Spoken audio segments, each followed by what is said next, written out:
Fate. Souls and Singularities by Mundatorem Chapter 89-90. Chapter 89. Nero Fest. 7 Nero Fest. 7. Begin. The words only just left Nero's mouth before Ash instantly stabbed Galvatine into the ground.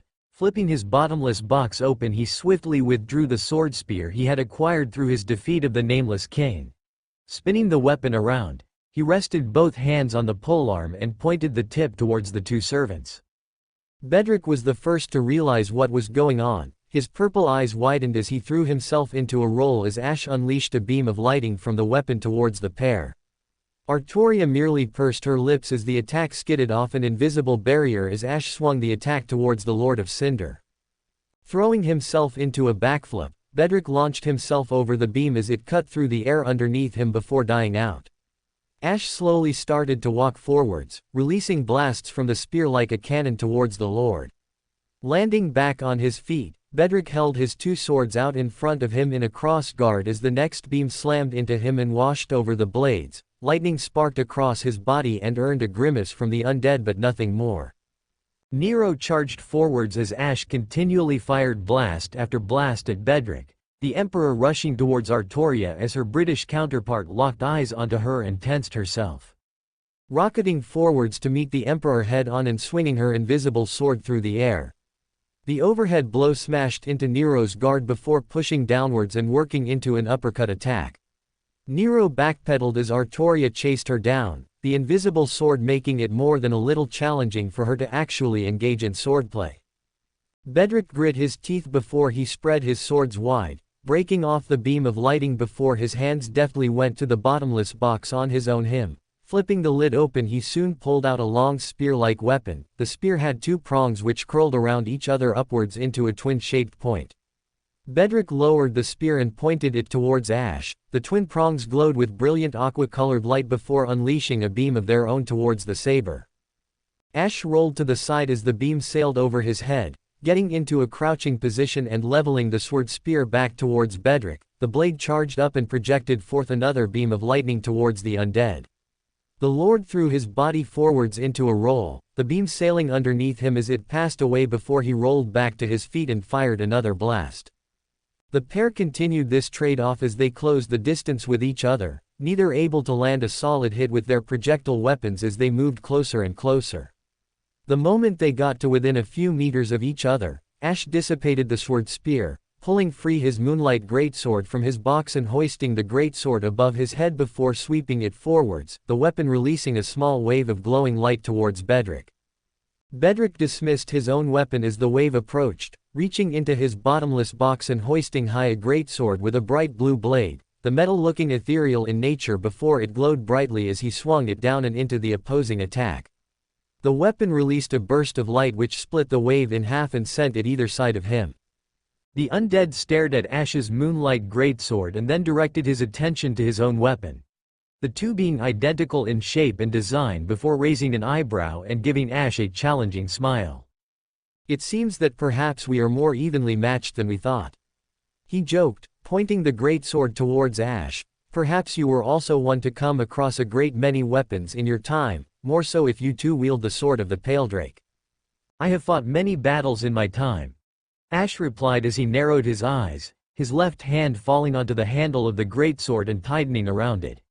"It is only natural that I have acquired something from such feats." "Indeed." Bedrick nodded his head, his expression stealing itself. "Then let us see which of us has the greater armory." He charged forwards, bounding towards Ash while dragging the tip of the moonlight greatsword through the sand, carving a trail behind him as Ash rushed towards him with the sword pulled back and ready for a wide slash. Swinging the moonlight greatsword forwards, Ash unleashed another wave of power towards Bedrick. The man swung his own blade up as the arc of light approached, cleaving through the attack with a single swing before he spun on his heel and unleashed his own wave towards Ash. The unkindled rushed onwards, leaping over the attack and pressing on without losing step as the attack flew off behind him. This time he slashed upwards, unleashing a vertical arc towards Bedrick. The undead fired off his own wave of light towards Ash's. The two attacks collided with each other in an explosion of light, burning the sand beneath them. The two sabers rushed into the cloud and disappeared from view for a few moments. The cloud was dispersed with the accompanying sound of metal clashing with metal. The two sabers were locked against each other with each greatsword grinding against its mirror match. The weapons unleashing a torrent of light which seemed to hum around the two servants in a rippling distortion effect. Neither looked too perturbed by the fact as they continued to shove against their opposite strength. Their swords released a burst of light, causing the pair to skate away from each other before they slid to a halt. Wasting no time, they charged forwards again, swords colliding with heavy strikes against each other. Each time the weapons clashed, the air around the pair was absorbed in a subtle hue of blue light and caused a rippling effect to surround them.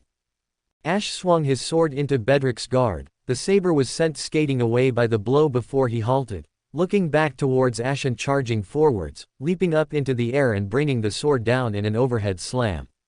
Ash staggered as the strike made contact with his guard, then lashed out with his left hand and punched Bedrick in the side of the head.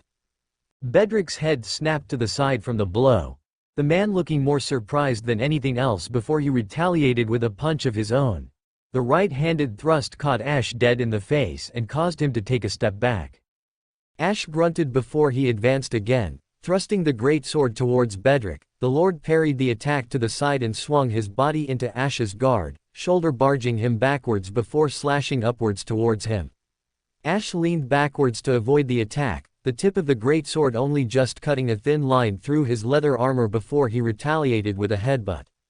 The blow to the head dazed Bedrick for a few moments before Ash swung his left hand forwards and released an explosion directly into the saber's chest.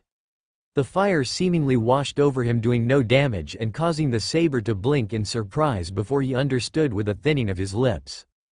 Magic resistance, he made to click his tongue before Bedrick recovered himself, smashing the pommel of his greatsword into Ash's nose and causing the servant to recoil away from him. Bedrick followed the attack by bringing the sword above his head and swinging downwards. Ash raised the flat of his greatsword up and blocked the attack. His form remained upright despite the power before he pushed the attack to the side and lashed out with his left arm, smashing the back of his forearm into Bedrick's face and sending him stumbling away from him. The unkindled attempted a sniffle, however all that emerged was a low wheeze as his nose had been broken in the earlier attack. The saber reached up and clasped his nose, loudly snapping it back into place and turning his attention to Bedrick as the saber was hunched over, seemingly nursing his own wounds. Ash turned his body towards him and started to approach, bringing his sword up as he moved towards the Lord of Cinder. Bedrick suddenly spun around, his moonlight greatsword glowing a brilliant blue as he slashed upwards towards the unkindled. Ash's eyes widened as the sword released another arc of light through the air at virtually point-blank range. The wave of light smashed into his chest and sent him flipping through the air and away from Bedrick as it carried him through the sky before it dissipated and left him to drop back to the ground. Ash groaned as he lay on his back. Raising his head up, he stared down at his chest with a slight frown as he beheld the large scorch mark across the front of his armor. It was getting somewhat annoying at this point that every time he changed his armor something would end up damaging it again. This hardly ever happened to him in Lothric now that he thought about it. Hoisting himself back to his feet, Ash noted his hands now empty with his moonlight greatsword embedded in the ground several meters from him. His eyes darted from the weapon to Bedrick as the saber closed in on him. Ash's hand fell back to his bottomless box, withdrawing his next weapon. His hand clasped around the familiar grip of Galvatine as he pulled the weapon free and leveled it towards Bedrick, igniting the blade with chaos flames in the process. The Lord paused for a few moments, giving a critical eye before he slowly nodded his head. "Those flames, chaos, I presume." He pursed his lips. "Formidable weaponry you have access to, it seems." His lips then curled into a faint smile. "It is invigorating to test my strength against one such as yourself." "I do not claim to find enjoyment within battle," Ash replied back with a frown. "It is a duty to be fulfilled and nothing more." "Then perhaps you are missing out," Bedrick offered. "There is something to be found in the clashing of wills, but perhaps it is indeed not for everyone." He acquiesced. "Indeed, there are many I personally disliked fighting as well, but I still fought them. Perhaps it is because the reason we swing our sword matters more. I swing my sword because it is required of me." Ash lowered his blade and stalked forwards, "Nothing more." "Then you live a dull life indeed," Bedrick replied with a shrug. not looking at all put off by the dour words of his opponent. Certainly not like Solaire, but then again, the knightess was very little like myself, so I cannot think to compare one warrior to another. Might I ask something? Cecilia spoke up suddenly, looking at Ritska with her mouth drawn in a thin line, although the aura of confusion was rather obvious. If it is not a burden to thee. Sure. Ritska shrugged in response, looking away from the fight and towards Cecilia. What is it? What? She pursed her lips, looking down for a few moments before returning her attention to Ritska. What relation doth thou believe I have with my lord? Relation? Ritska blinked, tilting his head, and then looked towards the others present. He got varying looks of confusion in response before turning back to her. What do you mean? Thee believes me to be some form of paternal figure to my lord, doth thee not? She elaborated, her visor moving from person to person and then onto Romani. The doctor reached up and scratched his cheek as his eyes looked away briefly. Well, from what we could gather, kind of, Romani answered before tilting his head and refocusing on Cecilia with a puzzled expression. Was that not it? Shaking her head, her lips drew themselves into a thin line. That was not our relation. With my lord being granted this second life, I would not wish him to think my role was equivalent to that of a mother. There are few children who would wish for a parent to behave such as I. Huh? Romani blinked. You don't seem that bad. As firekeeper, I was charged with aiding all unkindled who resided within the shrine. She replied, however, there is no difference to me between them. Ash is my lord because he is the only one to remain. Mash furrowed her brows. What does that mean, Cecilia-san? It means that he was expendable. Olga replied in an explanatory tone, looking out of the corner of her eye to Cecilia. Is that not right? He just so happened to be the one who lasted the longest. Thou speaketh truly. Cecilia nodded. My lord is my lord because he remained. Just as the title of my lord would have fallen to any other unkindled who remained to take the journey to the kiln. And what happens in the kiln? All unkindled are shepherded to reseat the lords and claim their strength. Cecilia replied. This was a purpose that they all knew. My lord was no different, nor was my role hidden from him. I would ensure the most suitable unkindled would have the strength to light the flame, and they would devote themselves to this purpose. So, basically Ash was just the best candidate.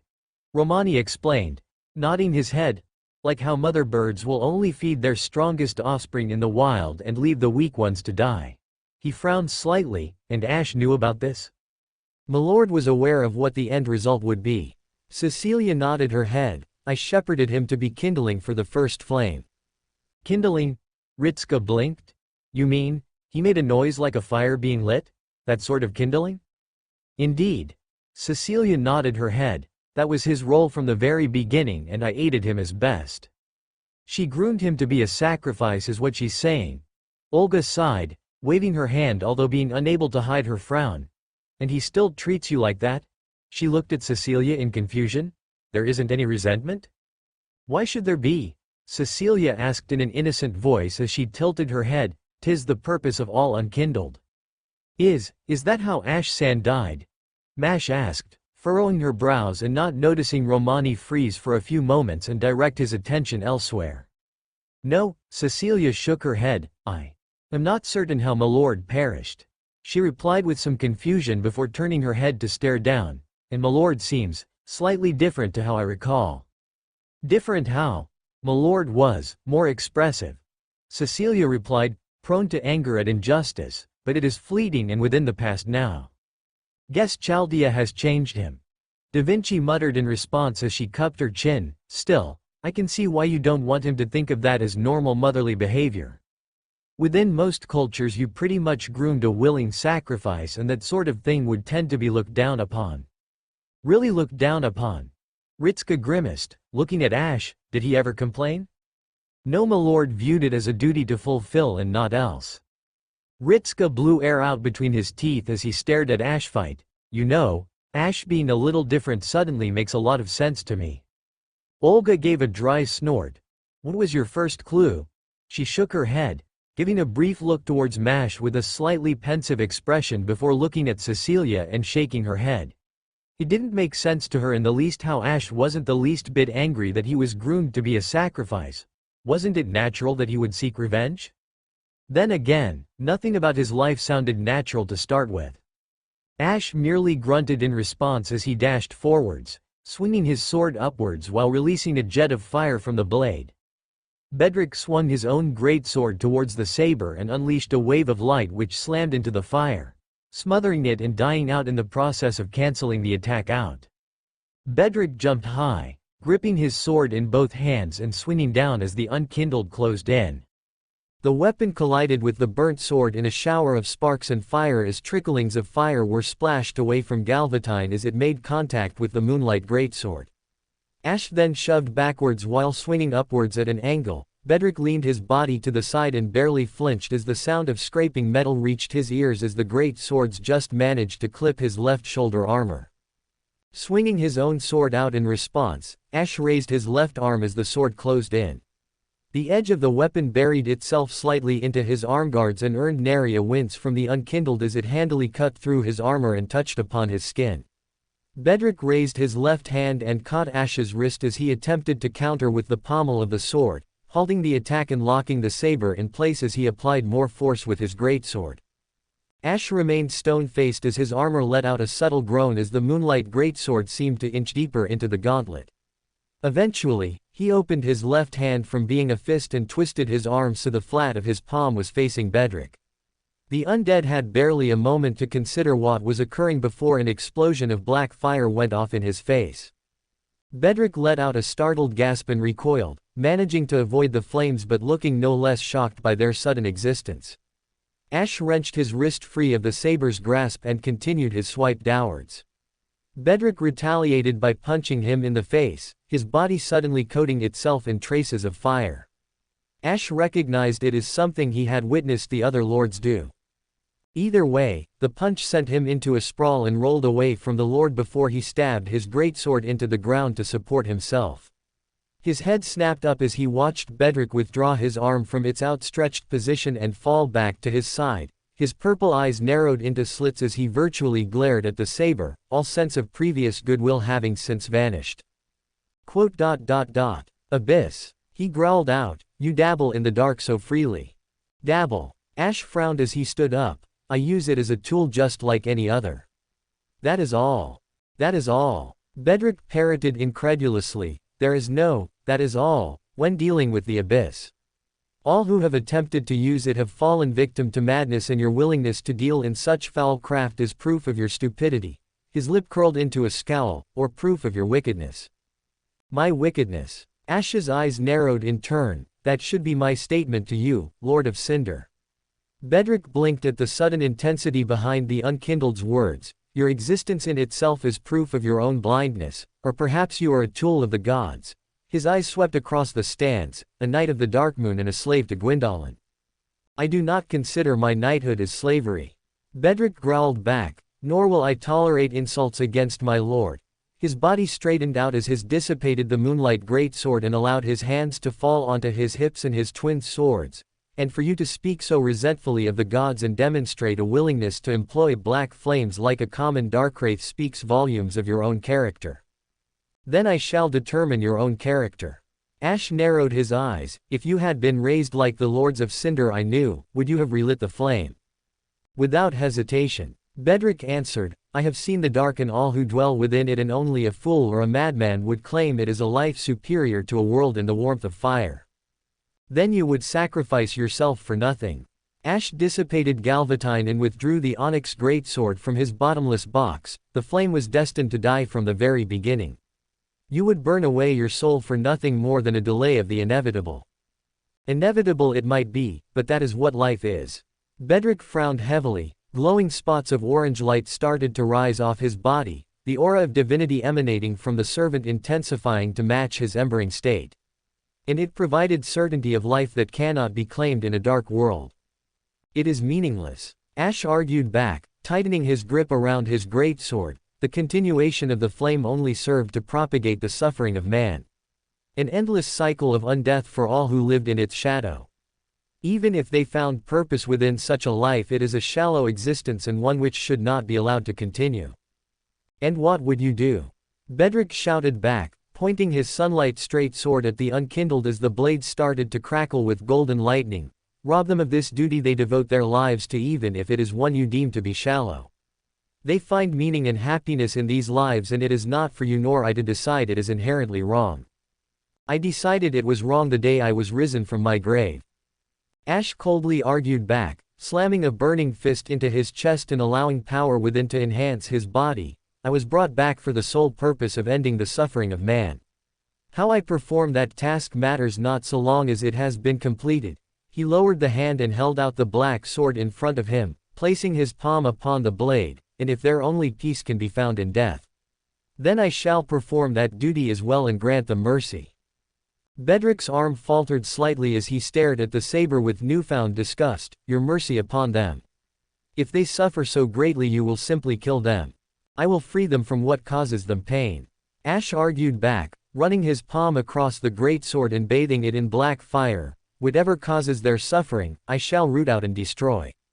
Be it their own lives or something else entirely. Bedrick furrowed his brows before his eyes widened. What have you done? I brought mercy as was decided of me. He answered back, the moment I understood the suffering of man was propagated by the flame, I worked to cut out that suffering. Regardless of whether or not it leads to their death, they are free. That is my mercy upon them. Madness! Bedrick cried out, throwing himself forwards and swinging his two blades towards Ash. The unkindled swung his own sword up and locked swords with the undead. All those people, without the flame, dark will flood the world. And it might very well kill them. Ash coldly answered back, pushing back at the saber as their blades grinded against one another. But even if they die, I will have ensured they suffer no longer. That is a better existence than what they had before. He shoved back. Bedrick stumbled with the push. Besides, the existence of the painted world has already ensured one version of humanity will exist and will be free of suffering.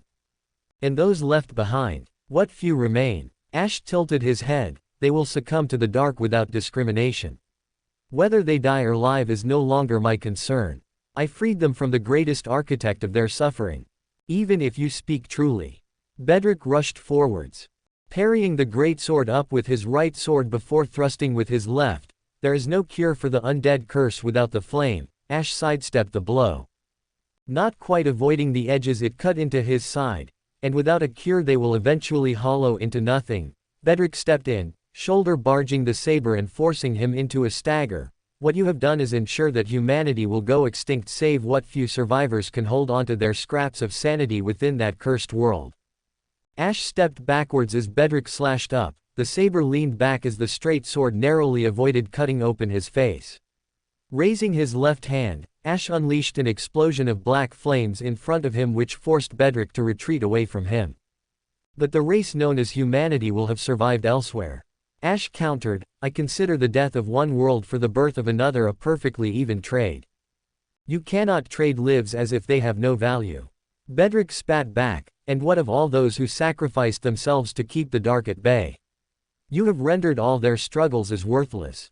Their struggles were worthless from the very beginning. Ash scoffed, the fading of the flame was inevitable. All I did was ensure no one else would take part in a meaningless ritual. Even the other Lords of Cinder abandoned their roles when they understood how worthless it truly was. Bedrick charged forwards. Ash thrust his great sword towards him. The Lord ducked down and allowed the blade to fly over the top of his head as he closed in. Ash twisted the weapon at an angle and turned the thrust into a slice. Bedrick swung his right sword up, locking the hilt of the sunlight straight sword against the onyx blade and halting it while pulling Ash forwards.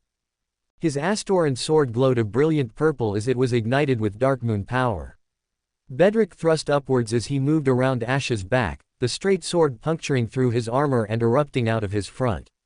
Ash staggered forwards in surprise as he stared down at the glowing blade jutting from his chest. I will not claim to understand their motives. Bedrick coldly replied as Ash raised his left hand to grab at the sword, but I now understand yours.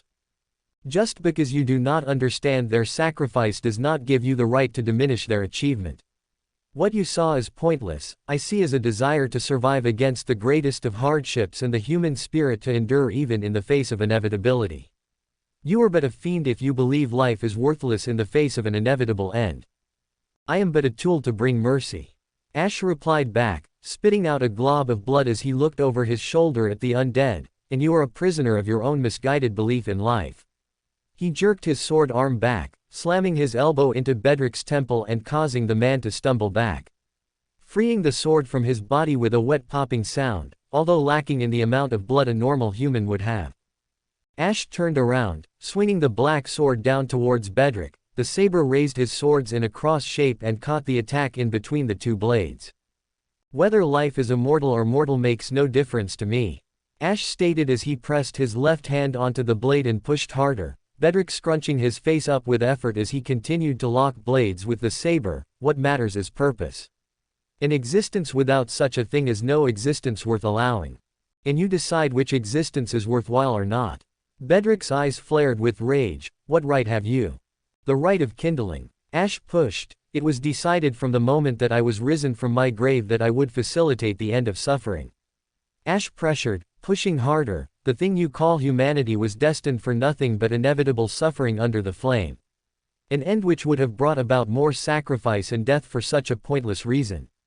What value could you see in such an end? Because I see more than the end. Bedrick countered, shoving back and pushing Ash backwards several steps. What you see is the inevitable fall of kingdoms, I see as the prospering of people. Their lives and their history had value even if they fell to ruin. What they strove for. He slid out his sunlight sword, still holding the greatsword back his darkmoon blade, and what they achieved. He thrust towards Ash's head, the saber tilted his neck as the sword cut across his cheek and earned an involuntary wince from him. Scraping the greatsword across the smaller weapon, Ash swung out and smacked the sunlight straight sword away from his head. These brief lives mattered. Bedrick punctuated it with a kick to the gut, the attack staggering Ash away from him as he lowered his leg. They mattered, and even if no one remembers them, they mattered from the very beginning to the very end. No. Ash shook his head, straightening himself out. No, they did not. Countless kingdoms rose and fell, and so many were born and died, so many more succumbed to a curse of their soul because of the flame. If the perpetuation of suffering is what you believe matters, then your grasp of what life truly is disgusts me. And these people, Bedrick gestured to the stadium, do they also disgust you? Their lives are the exact same. They are not cursed. Ash countered swiftly, that is the difference. They still hold the potential for an end which is not confirmed for suffering. A chance to fulfill a duty to give their lives meaning beyond simple existence. And if they do not match what you consider duty, Bedrick narrowed his eyes, what then? Will you show mercy to them as well? I must believe they all serve some purpose.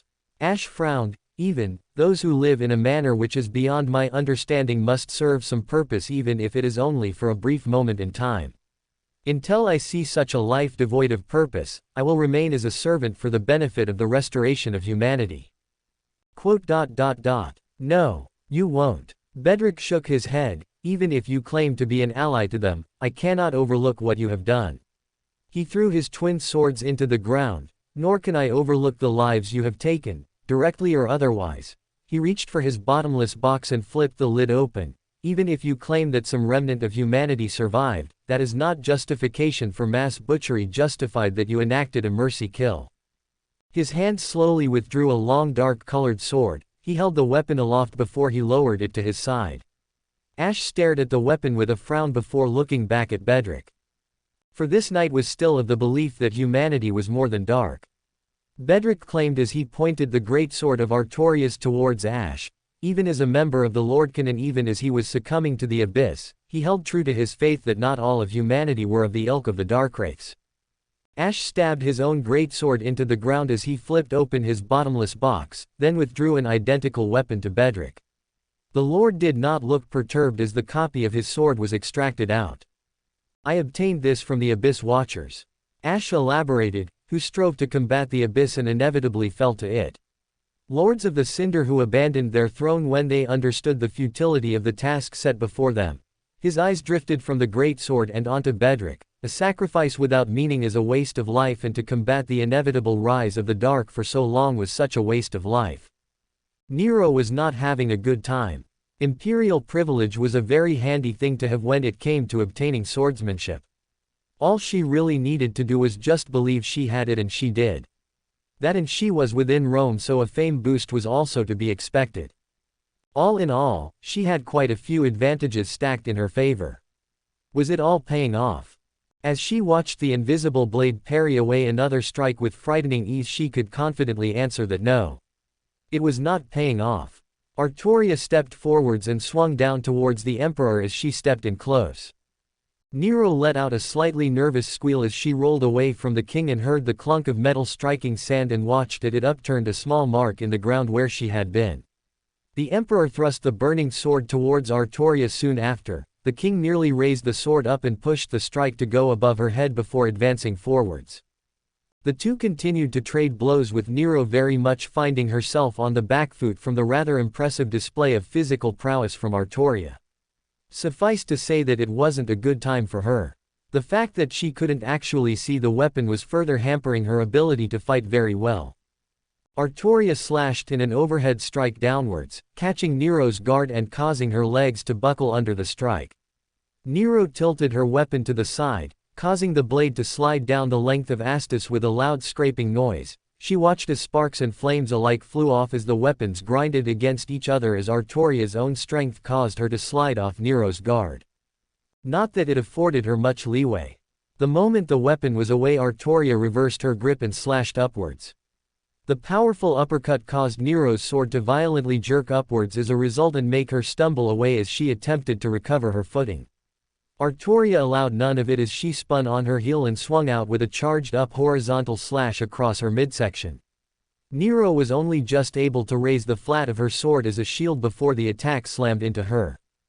The power behind the attack caused her sword to bounce off her own forehead as she was sent skating backwards, her feet dragging along the sand and leaving twin indentations in the ground about 5 meters in length.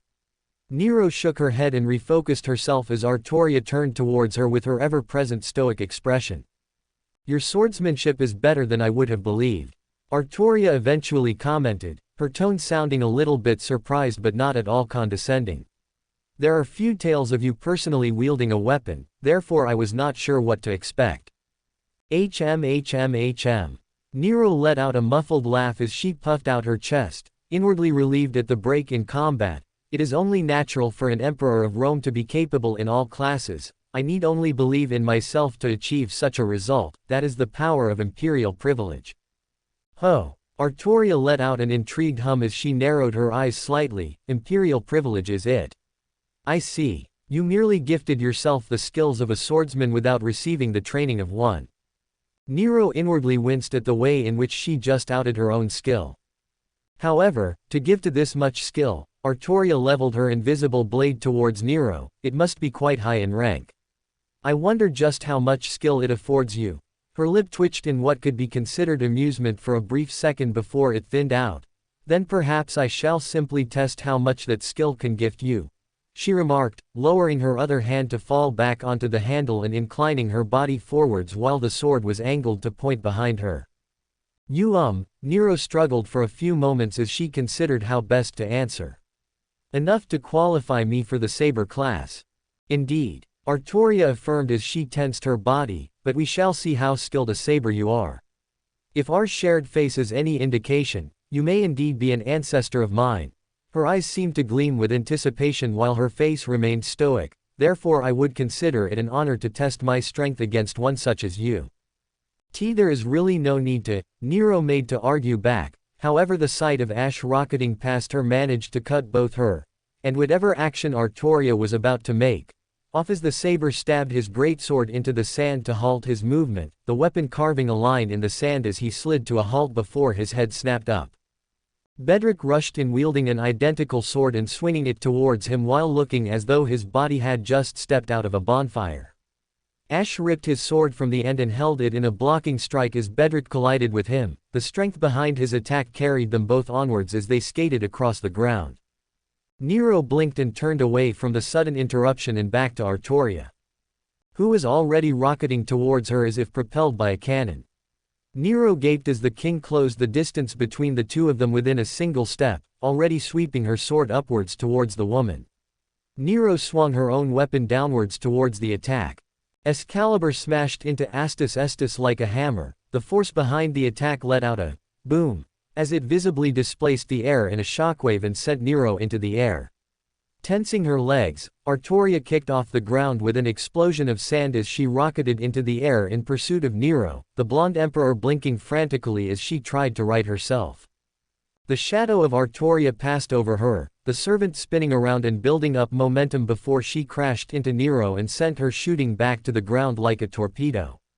Nero gasped out as her body cracked against the floor, shattering the arena base in spider web-like cracks and displacing the sand around her for a several-meter radius. As she slowly attempted to pull herself back, her green eyes widened into saucers as she watched Artoria descending through the air towards her with her sword held above her head in preparation to swing downwards. Thinking quickly, or as fast as she possibly could, Nero rolled out of her pit and away from the landing site just as Artoria crashed into the ground behind her, the impact kicking up a blast powerful enough to knock her off her feet and send her into a small tumble through the air before landing flat on her face. Her head snapped out of the sand, covered in the granules of the arena floor before she spat out a mouthful of the substance with an ugly grimace on her face and pushed herself back to her feet. That is most unpleasant. Nero whined as she turned around to face Artoria, the dust cloud slowly fading away to reveal the form of the king. Pulled her sword out of the ground without much in the way of effort and turned to face the emperor. Isn't that rather brutish for a ruler? Artoria raised a lone eyebrow in response. Once again before she could speak, Bedrick rocketed past her this time. Skating along the ground with the flat of his sword held up and supported with both hands on either end of the weapon as a shield as wisps of black fire faded away. The saber lowered the weapon before unclasping the talisman from his hip and drawing it back. Lighting crackled and solidified into the shape of a spear before he hurled it forwards. Ash swung out with his sword upwards, crashing it against the lightning and dissipating it before he pulled his left hand upwards and slammed it into the ground. A trail of black fire erupted from the glove and rushed out along the ground in a serpentine fashion as it seemingly chased down the undead. Bedrick clicked his tongue, flexing his arms at his side and puffing his chest outwards, unleashing a wave of light from his body which snuffed the flames out as they closed in on him. The undead charged forwards, Ash already meeting him midway with a thrust towards. Bedrick swung down and pushed both weapons into the ground. His right arm came free of his handle and smashed against Ash's jaw in a backhanded motion. The unkindled head snapped to the side before his eyes narrowed and he retaliated with a punch to the kidney. Bedrick staggered with the blow. His body hunched over slightly before he snapped his head upwards and caught Ash in the chin with the back of his head as he rose upwards. Ash stumbled away before he raised his left hand and thrust it towards Bedrick's chest, the black flame in his hand already glowing brightly with clear intentions as it rushed towards his heart. Bedrick jumped back, kicking off the sand and out of Ash's reach while throwing up a cloud in his face as a distraction. Ash flexed his body, unleashing a small wave of magical energy from his being and dissipating the cloud. His eyes narrowed at Bedrick as he charged forwards once again. Nero raised an eyebrow at the pair. They seemed to be getting in the spirit of the duel? Artoria was watching them with a frown. No, they are trying to kill each other. She realized, her lips pursing, every move is aimed to kill rather than debilitate. Nero did a double take at Artoria. Wait a moment. Does that mean you weren't trying to kill me all this time? No. Artoria shook her head, turning back to the Emperor and giving a blank expression. I have been trying to force you into submission with brute force. I have yet to attempt a killing move. She paused before tilting her head and giving what could almost be considered a teasing smile.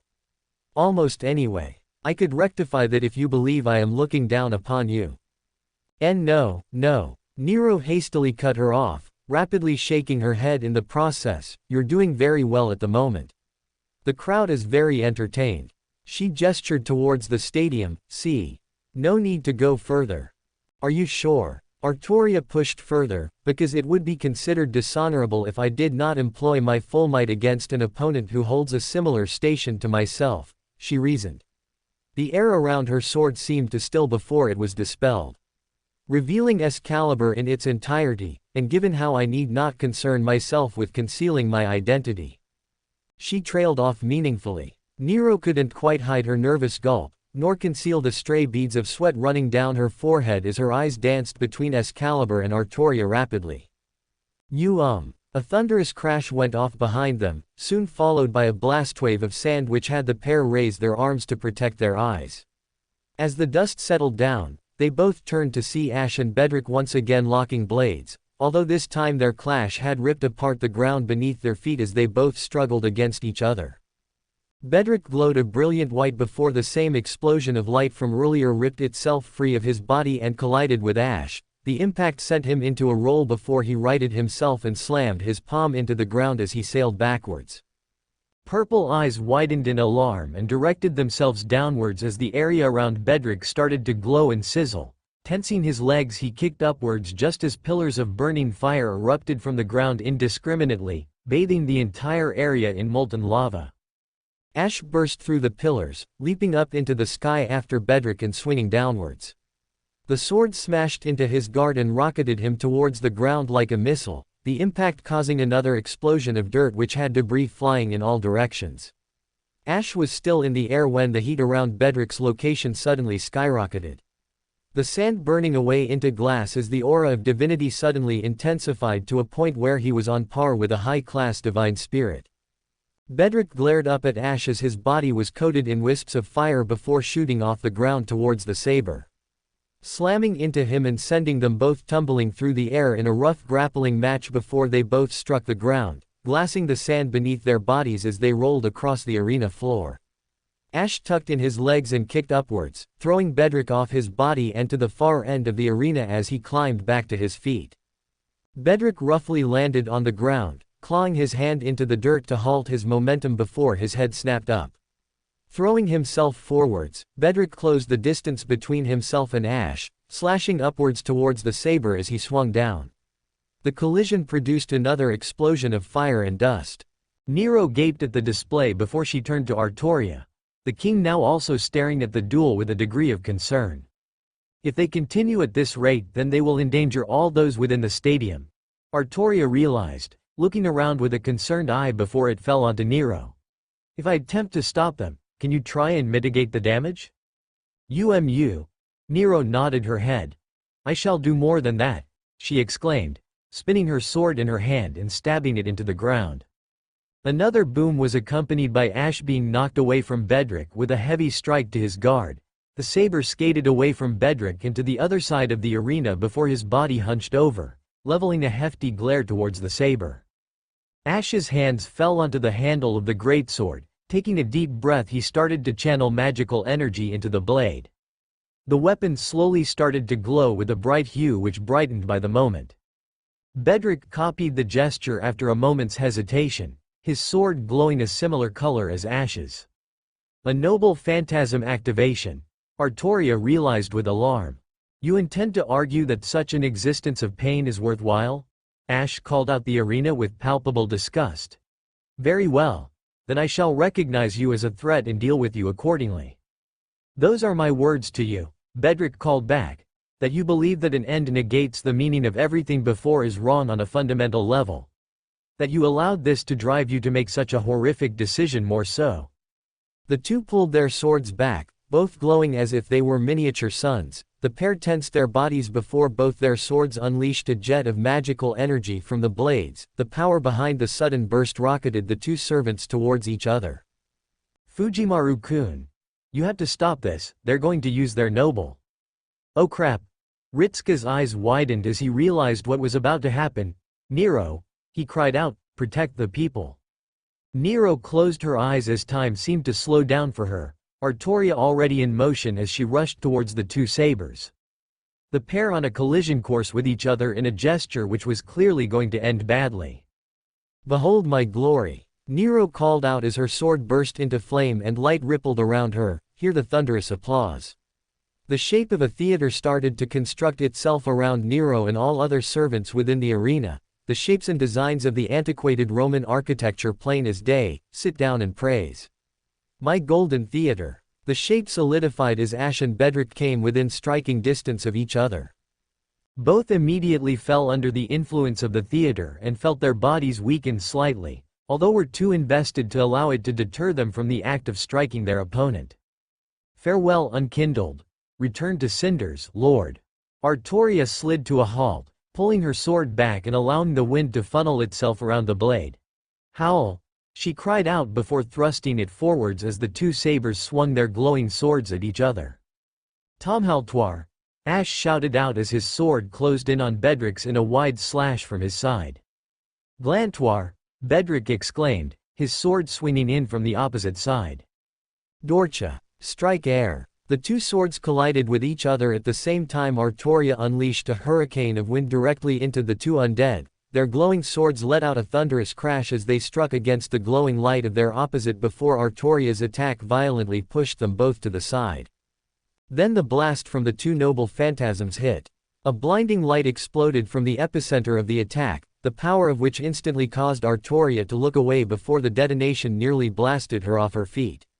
Both Ash and Bedrick, by virtue of being the ones at the center of the blast, were the most affected as their bodies were both consumed by the blinding light. Nero's features tensed and her body stood firm as the explosion tore apart her golden theater, obliterating the marble pillars and scorching the flooring as it ripped its way towards them. The Emperor let out a final determined cry as she ripped her sword free and leapt towards the attack. Laus Saint Claudius! Ritska watched with wide eyes at the sudden construction of the theater in the middle of the stadium, although he couldn't actually see anything that was occurring within it. At least until a bright white explosion seemingly tore its way free of the northern side and glassed the ground for nearly 5 meters before it fizzled out into nothing. He could tell the others were all staring wide-eyed at the display. Dead silence spread across the stadium. Even the servants present were floored by the sudden shift from innocent spar to death match within the span of a few minutes. "Senpai?" Mash tersely asked. "Is everyone?" Ritska swallowed. "I don't, Closing his eyes, he concentrated deeply before they snapped open in relief. I can feel Ash and Nero. They're still alive." "That's a relief," Romani exhaled loudly, wiping the back of his hand over his forehead. "I got worried there for a moment. No, wait a second. I'm still worried. What the heck was that Fujimaru-kun?" "I don't know," Ritska snapped back, looking equally shocked by the display. "It's like they both just snapped halfway through." "Well, find out what that was." Olga snapped, now standing up and looking confused between glaring at Ritska and the stadium. She let out another growl before she leveled a finger at Fujimaru. "Find out what led to this." She widely gestured at the gradually fading theater before she realized what was happening. Her eyes snapped back down, watching for any sign of movement. Eventually, the haggard form of Nero came into being, the woman leaning over her sword as she used it to stand upright. Blearily, she looked around and noticed that all the other servants were either passed out or on their knees with their own injuries. Blinking twice, Nero gave a disbelieving snort before she shakily raised her sword into the air and shouted, "I won." "Wah! What manner of stunt was that?" Olga was screaming loudly enough that it sounded as though she was going to lose her voice at any moment. "What possessed the pair of you to fly off the rails and think it a smart idea to deploy such devastating noble phantasms in a populated area?" Neither Ash nor Bedrick met her eyes, both covered in burn marks and cuts from being so close to the explosion. "Well," she snapped again, her eyes furiously darting between the two of them, "what? Did you just lose all form of common sense and decide that a spar translated into a death match?" Bedrick winced. "That is not." Olga's eyes fell upon him with untold fury within them. "Exactly wrong," he finished, giving a side-eyed glare to Ash out of the corner of his eye. "It was a difference in opinion which I allowed to get the better of me." A difference of opinion. Ritska was the one to speak this time, raising an incredulous eyebrow and moving towards the pair and standing next to Olga with his hands on his hips. "That was a little more than a difference of opinion." He narrowed his eyes, looking between the pair of them. "What happened?" Bedrick looked at Ritska before he pursed his lips. Without the entire story, the full ramifications of what happened are difficult to explain. "Then explain it to me," Ritska ordered, looking at Bedrick with a steeled expression before he looked at Ash and raised a finger. "Don't think you're off the hook. He might not be my servant," he nodded to Bedrick, "but you are. I trusted that you wouldn't go off the rails and you almost killed both yourself and damn near everyone else in the stadium." "I understand." Ash nodded his head, still looking at the ground. I became too invested." It was an innocent competition. Ritska sighed heavily, reaching up and rubbing his brows. How? I am still unused to fighting without the threat of death. Ash admitted, looking up for the first time. To fight without killing my opponent is not something I am familiar with. Bedrick made an ugly expression, concur with the mad. He cut himself off midway through, scrunching his face up. I myself am not used to fighting for the purpose of inflicting wounds rather than death. I lost myself in the heat of the moment.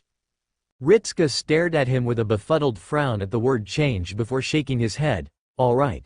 So you two just, defaulted to your basic instincts then? Ash and Bedrick shared a glance. A single thought passed between them before they both looked at Ritska and nodded their heads. Romani's face popped up behind Ritska, the doctor frowning as he examined Ash. Well, the readings here are saying that he's not in that bad a shape actually. It would be thanks to King Pendragon. Bedrick explained, they diverted the blast at the last moment. Instead of being reflected onto each of us, it was directed to the ground some distance, not to mention whatever the Lady Nero did with her sudden construction of her fortress, sapping away my strength.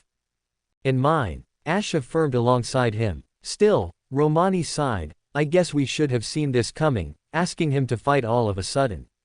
From what he's said, Ash has never really engaged in a spar before. Most of his fights were life or death. Well, I suppose death's is the better word in his case. He tried to joke, rubbing the back of his neck. All he got was a disapproving stare from everyone present, including Ash, who looked more depressed than anything else, which caused him to look away from them with a wince. That aside, Olga huffed, her voice slightly hoarse before she pointed at Ash. There will be a course of behavior appropriate for a time and place and when it best to deploy such a devastating noble phantasm. She leaned forwards and growled at him, and it isn't here. Ash remained silent as he slowly nodded his head. And you, she whirled on Bedrick, glaring at him, so help me, if you come to Chaldea and act in such a reckless manner, I swear I will have Fujimaru use his command seals and have you both scrubbing toilets. Bedrick blinked at her once. I understand. Good. Olga huffed, looking at Ritska before turning away from the pair and marching off. Let's get this over with. I seriously doubt we're going to win anyway because they have Heracles. Her voice trailed off as she moved further away from them. Ritska spared the two one final glance before he walked off as well. Bedrick and Ash remained silent for a few moments before the former spoke up. She seems spirited, he said after a few moments. She is. Ash agreed with a toneless voice. Although I am unsure if her death has changed her greatly. Her death. Bedrick raised an eyebrow. She is an undead as well. Ash frowned. I am unsure if she would count. I do not know if an unkindled bringing a soul back to life makes them undead or not. You brought her back to life. I prevented her soul from being destroyed. Ash admitted with a shrug. It was Da Vinci who crafted her a new body. Why did you save her? Ash remained silent. It seemed the best way to avoid her suffering. He admitted after a few moments, and with the option to have her being saved available, I saw no reason to refuse. Bedrick remained silent for a few moments before speaking again. I am not ignorant as to the state of the land of Lothric. He announced, the throne informed me of what became of our home. Then you should understand, I understand that you prevented the future of whatever kingdom might have come after had you kindled the flame. Bedrick cut him off sternly. And neither you nor I have the authority to decide when a life has gone on for too long. I will not allow future suffering. Ash remarked back, no matter what you claim. I believe that my choice was the correct one. Even if the Age of Dark does bring about the death of the humans from the Age of Fire, the painted world will ensure the survival of the race as a whole, free of curse which plagued humanity for so long. He turned away and slowly walked off. I consider that a greater mercy than lighting the flame once again. And I am left to wonder why you could not do both. Bedrick called out after him. Because I too believe my purpose has meaning. Ash turned around. If I am to die, it will be for a purpose I can say mattered in the end. An existence with meaning like all others. Sacrificing myself to the flame does nothing but grant pain. How can either of us truly understand what the life of a human is? Bedrick asked as he tilted his head. When neither of us are truly human anymore? Ash didn't have an answer for him as he walked off. choosing instead to ignore the words presented to him. Bedrick pursed his lips. The unkindled was neither a madman nor a fool, he was both. And the definition of that escalated quickly, indeed. Some of you might also be wondering why I included Bedrick so soon after Okeanos. The answer is simple. He's not going to be summoned until after Singularity 4 is the answer. Also, Bedrick has no idea what happened in Okeanos. He's got no memories of the event nor of who killed him. Why? Plot. Was this also a jarring tonal shift? Maybe. But the next chapter is going back to the original amusing intention. Besides, any fight between Soulsborne protags was hardly going to remain civil for long, let's face it. The chosen undead, Bedrick of Lordran, servant, saber. Strength. B+ endurance. B+ agility. B+ mana. B+. Luck. D noble phantasm. CX Oscarius. B, anti-unit. Max target. 1, max range. 1 to 2. Passive to deal extra damage to wraiths and undead. A straight sword of Astora blessed with great power. It is named after an individual close to Bedrick's origins. Solaris. B+, anti-unit. Max target. 1, max range. 1 to 2. A straight sword wielded by a warrior of sunlight. Bedrick would often claim that the original owner was better than he. Perhaps that is where the legend of the strength of the sunlight blade originated. During the brightness of the day, the sword might call upon the strength of the sun and be charged with the power of lightning. Linker of fire, I shall become kindling for the world. CX, suicide, max target, max range. Reenacts the continuation of Age of Fire. The more desperate the situation is, the brighter the inferno. It is a conceptual event.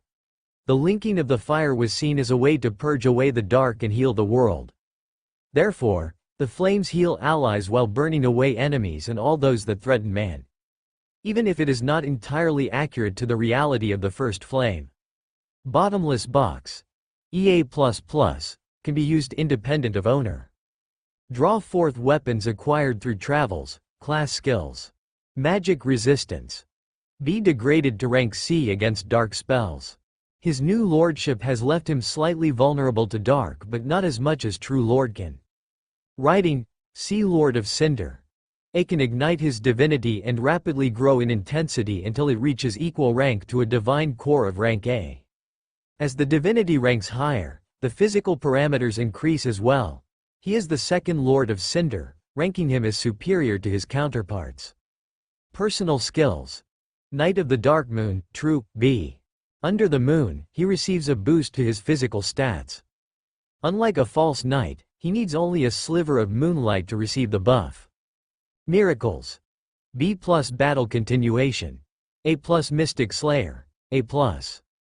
Protection of the faith. The singular belief in that he was the chosen undead to succeed Gwyn. Despite the sacrificial nature of the succession, he still would have done so again. For he truly believes it is better to live in light than in dark. Unsung hero.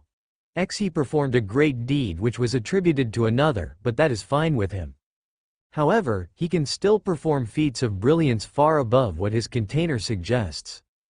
In moments where one would not expect him to, he can call upon whatever skill he truly needs at that moment, as if it is like imperial privilege. Utility of weapons.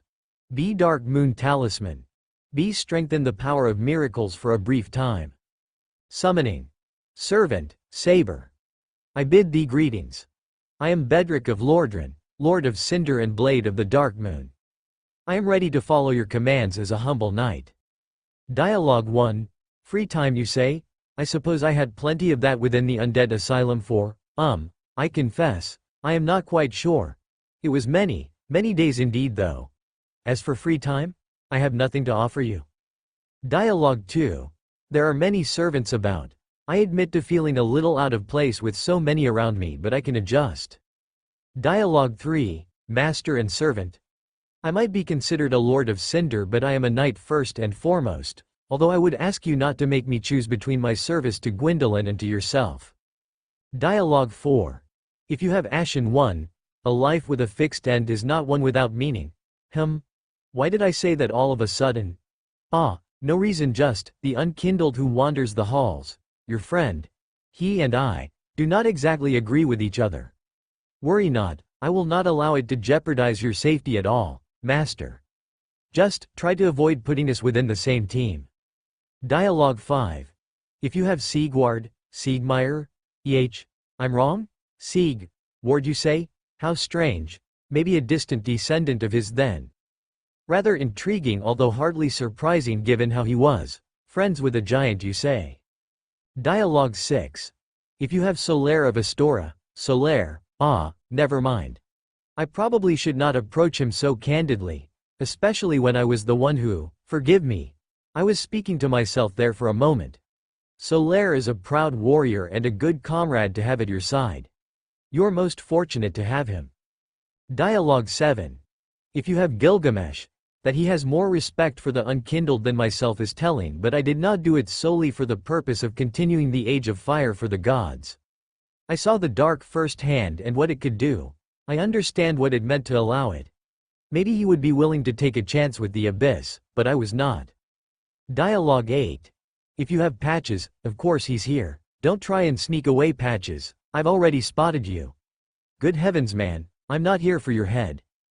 Just control those clumsy limbs of yours when around, master. It would be unfortunate if you happened to lose one. Dialogue 9. If you have Gwendolyn, Lord Gwendolyn is present. As expected to see him here. Although, he seems to shy away from my presence for the most part. Dialogue 10. If you have Bearer of the Curse. To think she would pick such a choice as the unkindled, perhaps we are all the more fortunate that another was able to correct her mistake. Still, I suppose she accomplished her goal of finding a cure, but, still, to remain alive for that long. I cannot help but wonder if it was worth it, or if the long time in isolation drove her mad as she agrees with the unkindled. Dialogue 11. If you have Arthur, prototype. I had the strangest encounter the other day. The blonde saber, Arthur, he seemingly jolted at my presence and looked just about ready to cut me down before he realized what was going on and profusely apologized. I do not claim to understand all that occurred, but perhaps I look like an old foe. Dialogue 12. If you have Firekeeper. A firekeeper, but she. Wait, she guided him along the path of. I see. Then she groomed him into what he became. Perhaps the blame lies in both of them being desperate, or perhaps they are both naive. I do not know which is which. Dialogue 13. If you have Oscar. I see a knight of Astora present, and it is Oscar. I have seen the way he acts, he treats himself much too harshly. I believe what he requires is a supporter of some kind. What do you call it? A cheerleader. Dialogue 14. If you have Musashi. Well, I confess I do not know many dual wielders, but it is a strange thing to meet another who outclasses me as heavily as she does. If only she would stop challenging me to a duel though. Dialogue 15. If you have Artorias. Esser Artorias. You look much better than when last we spoke in No, there is no need to bow to me. You shouldn't, I was more than willing to allow you the credit. You're not a failure of a knight, stop speaking nonsense. Likes. What I like. How odd. I suppose I enjoyed my service, but then again, I also enjoyed a few other things. I believe I might have had some form of hobby before I was sent to the asylum, but that was long, long ago. Hates. What I hate. Those who make light of the deeds of others and those who claim that a life without duty is meaningless. Perhaps hate is a strong word, but I believe them to be very wrong in their statements. Wish for the Holy Grail. A wish, you say? I do not have one. No, perhaps a flame that would never have gone out. Does that place us under the yoke of the gods? Perhaps, but the cycles demonstrated that humanity could achieve greatness within the fire just as easily as the gods could. Maybe what I am told about the dark sign in Gwyn is true, but if the flame did not end, then there would not be a curse of undeath to affect us. Bond level 1. We have made much progress, I am glad to be with such noble company. Bond level 2. My fighting style is odd. I suppose that is correct. Although as undead, we are taught to make use of all we have at our disposal. Therefore I treat my opponents all equally and with my full might. Bond level 3. Our fight continues on. A battle for the sake of the future, it is very nostalgic, although perhaps that is quite telling.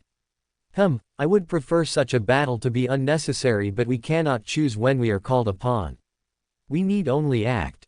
Bond level 4. Your commands are most deftly improving.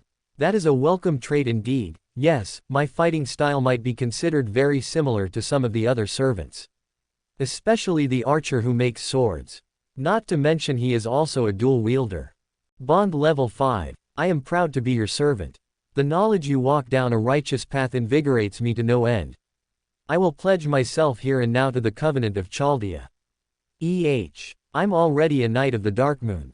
Did I not say you could be a member of multiple covenants? Birthday. A birthday, you say? That is something I have not thought of in many a season. I congratulate you wholeheartedly. During an event. Do you hear that commotion? It sounds as though there is merriment afoot. I would ask your leave to take part. I do not remember much of the social gatherings before the curse. First Ascension. It seems I am stronger than before. I thank you for this gift. Second Ascension. Another gift of strength. This is most generous of you. I shall use it to the best of my abilities. Third Ascension. I am surprised there is yet more strength that I can be given. I know that as a servant I am weaker than when I was alive, yet this feeling is almost fulfilling. As though I am being restored to my full self. Fourth Ascension. I have noticed that you continue to grant me strength in much the same way a bonfire does, yet I have heard the firekeepers took on that role. You are not a firekeeper, and that role seems better suited to the physician. How strange. Fourth Ascension. After Solomon. I have noticed that you continue to grant me strength in much the same way a bonfire does, yet I have heard the firekeepers took on that role. You are not a firekeeper, and there is none else in Chaldea who could be called a firekeeper. Perhaps Sir Mash. No, how strange indeed. Welcome to Fanfic Audiobook, your go-to place for immersive audiobooks. If you enjoy the content, don't forget to like the video and subscribe to our channel for more amazing stories. Chapter 90, Nero Fest, 8. Nero Fest, 8. We're so gonna lose. Romani blurted out as he stared down at the arena before raising his hands up and covering his face. I'm serious, even if we somehow manage to beat the two divine spirits down there, one of which is an actual war god, we also have to worry about Heracles. He groaned, leaning back into his chair, and then there's also Romulus with his fame boost. Thanks for the vote of confidence, Roman. Ritska gave the man a flat look through the communicator before he released a sigh. I mean, won't Nero also have a fame boost? He pointed out with a faint smile. That got Romani to pause in his groaning and gradually turn his head to look Ritska in the eyes. She will, he admitted, but compared to Romulus, it really isn't going to happen. Well, Mash spoke up with a hopeful tone of voice, there's no guarantee that the other servants won't battle each other. She stated, smiling confidently, they might battle amongst themselves while the Chaldea servants are a team of sort. Romani paused, slowly moving to cup his chin. I suppose we could be hopeful for that type of situation, he admitted as he scratched his neck, but it's not like our team is really all that astounding. Don't we have a caster who beat a fire god? Ritska asked, pointing down at the man in the ragged cloak of furs and fabrics with their hood still up. That's got to count for something. Yeah, but they aren't a Chaldean servant, nor do we even know who they are. He sighed. I mean, they did step in to help us. He muttered, and Nero did say that the shielder who beat Verndari seemingly up and vanished the moment they were done. So we don't need to worry about spontaneous photosynthesis. Ritska hurriedly asked with wide hopeful eyes. Romani rolled his own before offering a small nod. The master let out a sigh of relief. That's good, although we do have a servant who can just set things on fire. Not our servant, Olga pointed out, an ally who seemingly decided to help us out of pity. She clicked her tongue, considering they have yet to reveal their true name to anyone or even show their face, that hardly inspires any degree of confidence. She then paused and looked at Cecilia. Can you tell anything about them? He is human, she replied, but I would need to be closer to fully allow mind sight to expose his true identity. She added on soon after, deflating the director, I could make an attempt should it please thee. Why? Would it hurt? Ash asked, standing behind her with his arms crossed and looking down. Cecilia remained silent for a few moments before she replied. "Tea would require the use of mine eyes, my lord," she admitted, "and would be most unpleasant for my person, but should thee require it?" "No," Ash replied before anyone else could, "there is no need for it." "I think there is." Olga snapped backwards. "She has the capability of a ruler to discern true names, and you think that we should just avoid using it? You wish for her to suffer agony instead."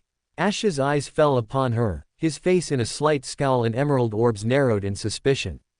Olga flinched at the expression before she slowly turned back around to face the arena. She coughed into her hand, she.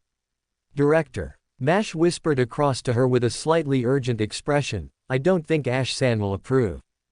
"He's your servant Fujimaru," she hissed towards the master, "make him listen to reason. I don't think I want to make her suffer just to see someone's name."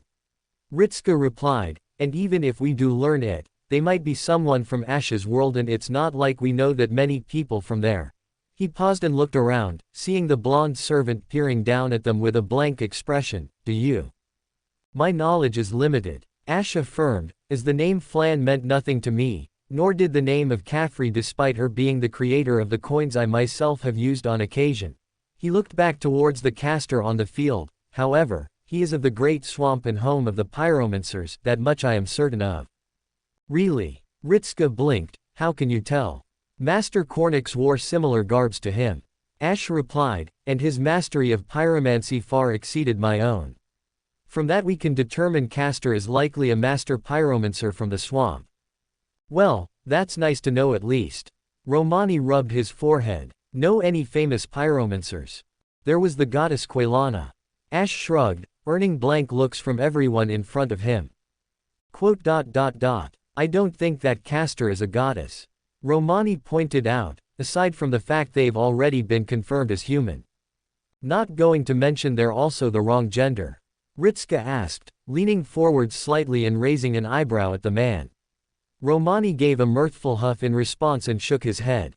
"When you're in the same room as King Arthur and Emperor Nero and both of them are apparently women, I think arguing against an identity purely because it's the wrong gender no longer applies," he remarked with a dry look in his eyes. Da Vinci leaned out from behind him and looked like she wanted to comment before she paused and blinked several times. "You know, he is actually right," she remarked, cupping her chin and humming to herself, "although the question remains of whether you are familiar with any other pyromancers." Ash frowned in thought for a few moments before he looked back at the inventor. "The only other famous pyromancer I know of is the founder of the practice within humans itself. That would be Salomon." Olga's head whipped around to face him with wide eyes. Salomon. "Is that some sort of joke?" "No." Ash shook his head, then paused. "I am now noticing the similarities between Salomon and Solomon in terms of naming," he realized with a small noise. "How strange." "Salomon," Romani was busy frowning, "what do you know about them?" he asked with a slight intensity to his voice. "What was their legend about? Anything outstanding?" "Everything I know comes from Cornix," Ash replied. "Salomon was the only pupil of the goddess Quelana, where pyromancy had been only used by the witches of Izalith beforehand. After being taught the art of pyromancy, Salomon returned to the Great Swamp and took on many pupils and eventually made it a school of magic that humans could use. So before then it couldn't be used by humans." Romani muttered, cupping his chin. Anything else?" "He was known as the Great Fireball." Ash shrugged. "Beyond that, he was also regarded as the king of pyromancers, or master pyromancer depending upon who you asked. Cornix never referred to him as a king, but he said there were those who did." He paused before adding on, "although I believe it was simply because he founded the art rather than being of a ruling class." "That's a really weird coincidence." Romani was still cupping his chin. "Anything else?" "Clairvoyance. Summoning." "I do not believe he had either of those talents." Ash shook his head. "He is just the first human pyromancer and founder of pyromancy within the human world. I only know of it because his legend is one that all pyromancers know, bringing about the practice of a single master and a single pupil at any given time. Always too, there are." Ritsuka nodded his head with an oddly serious expression. Ash merely raised an eyebrow at him before grunting in affirmation. "Still though, Salomon," Da Vinci was busy looking just about ready to laugh behind Romani. Not only are the names similar enough, but it would seem their place in magical history remains the name if somewhat limited. She tilted her head, whereas King Solomon is the king of magecraft because he created it through revelation by God, it would seem Master Salomon or King Salomon was the creator of the magic school of fire spells after receiving a tutorship by a goddess.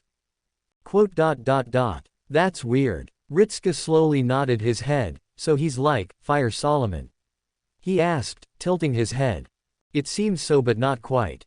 Da Vinci shook her head before she snickered, considering he managed to get only several steps into the arena before he fell flat on his face and accidentally hit Sullivan in the side of the head. Ritska snorted at the memory. Yeah, he still beat a flame god though. He pointed out, so that's something. That is something indeed. Da Vinci nodded. However, I suppose the real question now is whether he actually looks like Solomon. Romani frowned intensely, moving his hand up to cup his chin as his eyes narrowed. That would be rather strange, Romani muttered, considering our current situation. All of which matters little right now. Olga waved her hand. Despite how useful it would be to have a Solomon-type servant at our side, from the sounds of things, despite their similar situations, Solomon is undoubtedly superior to Salomon, and if that is Salomon down there, then he is a clumsy fool. Clumsy fool he might be, but he still bested a god in single combat with his own element. Ash pointed out, not to mention he would be a far better pyromancer than myself. Yes, well, she huffed, shaking her head, forget it, for now all we need to do is focus on the Grail and getting back to Chaldea. She groaned, her head falling into her hands. This has been one headache after the next. How odd. Kojira suddenly remarked as he looked around, his arms crossed in front of him with his hands resting in the sleeves. I feel as though someone might be complaining about our situation. Yes, well, Castor coughed into his hand as he stood next to Sasaki. They wouldn't be wrong, this is actually terribly awkward for me. Oh. Sasaki blinked. How so? I dare say you are in a uniquely suited position, given your victory over your last opponent. That's true. Castor admitted. What was visible of his face displayed a somewhat nervous smile, but the chaos which in the stands is now staring at me, he hastily whispered out while not so subtly pointing in the general direction of his observer. Following the finger, sure enough, Sasaki soon spotted the shape of the half-woman, half-spider staring down at them, or more specifically staring down at Castor with slightly narrowed eyes. Kojira soon grew a slightly teasing smirk. I suppose I should offer my congratulations. He chuckled lightly, your skill has earned you a not-so-secret admirer. Castor gave him a deflated expression before shaking his head. You laugh now, but I don't think I can actually beat half of these people. Oh, don't worry about that. He reached out, giving the caster a reassuring pat on the shoulder. I don't think any of us can either. That's hardly reassuring. Castor almost whined before he looked towards the direction of their opponents. The demigod, war god, goddess and man standing in the corner with his arms raised to the sky were a rather intimidating sight. However, the war god himself was staring at Artemis with a slightly narrowed gaze to his eyes, while the goddess looked as though she would rather be anywhere but stood next to him. I may have made a terrible mistake. The timid voice of Nero came from behind the pair as she stared at the list of adversaries with a bead of sweat running down the side of her head. I don't think I can fight the holy progenitor. Castor blinked. I can fight him, he remarked. Actually, I would rather fight him than any of the individuals who have close relations to gods or are themselves gods. Really? Nero stared at him in surprise, but you did so well against the last one. Castor winced. Well, this and that are two different things. He remarked while raising one hand on either side of his person to articulate the point. Flan is a god of flame. He pointed out, then slowly raised his hand towards the group, first pointing to Artemis. She is a god of just destroying the manhood, which I am very attached to, of her opponents. Sasaki gave a sage nod, then Castor pointed at the nameless king. And he looks like he's the god of just hitting people with sharp weapons. Also, I don't think I can fight a dragon. Nero opened her mouth to reply, then understood his point before closing it again. And finally, his hand fell onto Heracles. He looks like he could just snap me like a twig. He let out a nervous chuckle before gesturing to himself. I'm not that durable. There is a solution to that. Sasaki remarked, giving Castor a supportive smile, just avoid letting him catch you. Castor stared at the man in dead silence for several seconds with an expression akin to bewilderment before it shifted into a slightly critical eye. You're joking, right? I might be. Sasaki admitted with a shrug, but you cannot say I am wrong, can you? No, I suppose I can't. Castor replied, placing his hands on his hips and releasing a snort before turning to face the opposing servants once again. Do you think they actually will try and fight each other instead of us? Who can say? Sasaki merely offered in reply, looking far more calm about the situation than anyone else felt right about now. Well, Castor coughed before he looked towards Nero, can we actually use noble fantas? Yes. Nero hurriedly replied with wide eyes before she quickly composed herself. I mean. Coughing into her hand, she swiftly raised her voice so more people could hear her. As it is the grand finale, the use of noble phantasms is allowed. Far be it from me to question the interest of fairness. Sasaki spoke up in a slightly strained tone of voice, but haven't there already been several uses of noble phantasms thus far? He asked, looking at Nero out of the corner of his eye, not to mention that our opponents have now been given the freedom to use their full power as well. Oops. Haha. Castor let out a forced laughter as he placed his hands on his hips. My mentor always said my luck was amazing. Did your introduction not involve you falling flat on your face? Sasaki asked with a curious expression, and then did you not proceed to punch your ally in the side of the head? Quaylana also said I was an idiot. Castor quietly replied as his shoulders deflated, although I think she used the term, rascal, more than idiot more often, so that's better, isn't it? A sound improvement to be sure. Sasaki said with a straight face and faint smile, then perhaps you might employ some of that legendary luck of yours. You think so? And fall flat on your back instead. Okay. One more thing I feel I must ask. Sasaki suddenly turned to Nero with a raised eyebrow. Why did you include Hercules of all servants in this roster? Nero blinked, because all Romans know of the tale of Hercules. She paused. Well, there was another berserker who asked to take part, but I had no knowledge of his legend and therefore it was unlikely to bring much excitement to the crowd.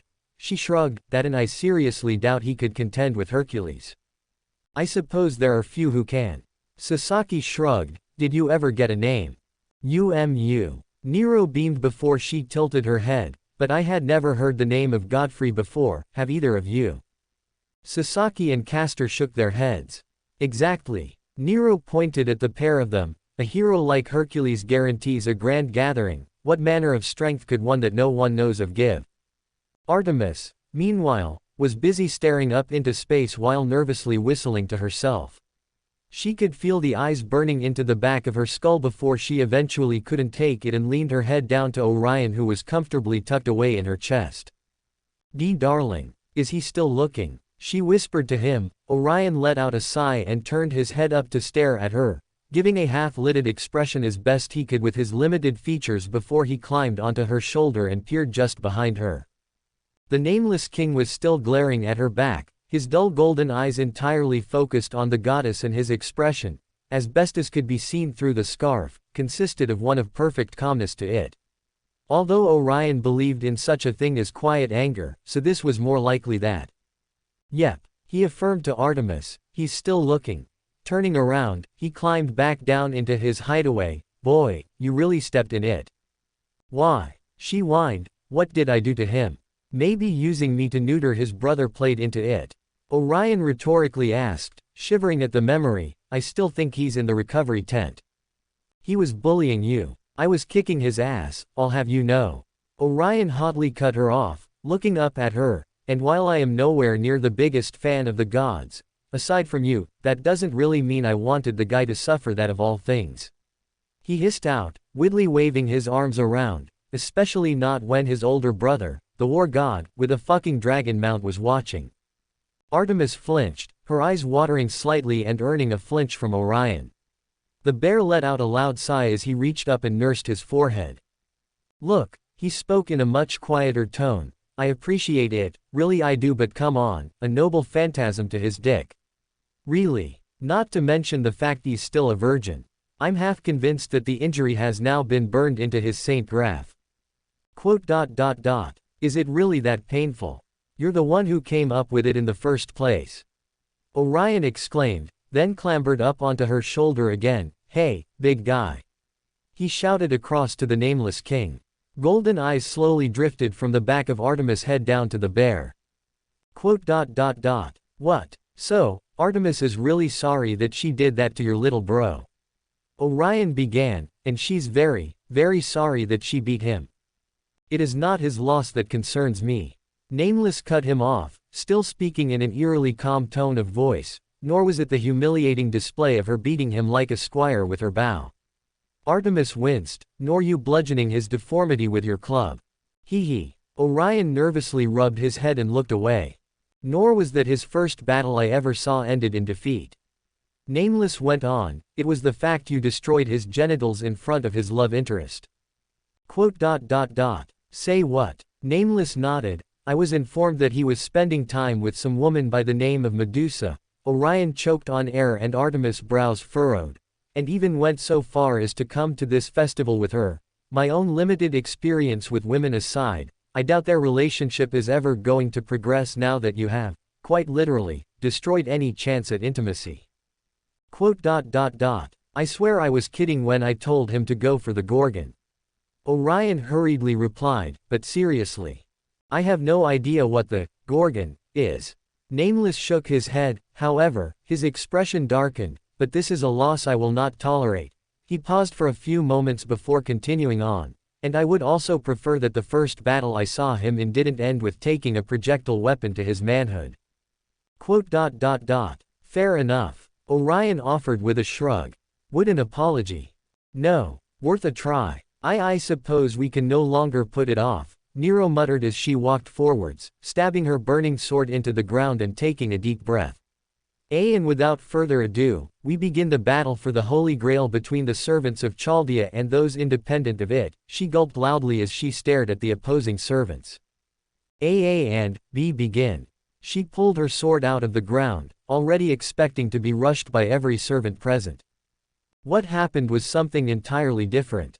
Help me, little brother. Artemis virtually screamed out at the top of her lungs, and she leapt over the nameless king's head the moment Nero called out to begin. The war god looked momentarily dumbfounded before he turned around to face her, only to catch Heracles' fist to the face, the punch instantly knocking him off his feet and sending him flying into a wall. Artemis was busy cowering behind him with a now confident smile on her face as opposed to the earlier worry. Nameless ripped himself from the wall, rolling his neck and shoulders and earning a crack from each of them before he uttered a single word. Storm. Artemis promptly paled as the air shimmered in front of them. Storm's taloned feet fell upon the ground with a shaking thud, the feathered drake's head rising up and glaring at the duo in front of them before its four wings spread out on either side before giving a single powerful beat, unleashing a titanic gust of wind which kicked up a veritable storm of sand directly into the faces all those on opposing side, Artemis herself being launched into the air due to her floating nature. Heracles remained on the ground, the only noticeable impact on him was his scraggly hair flapping in the wind before it died down.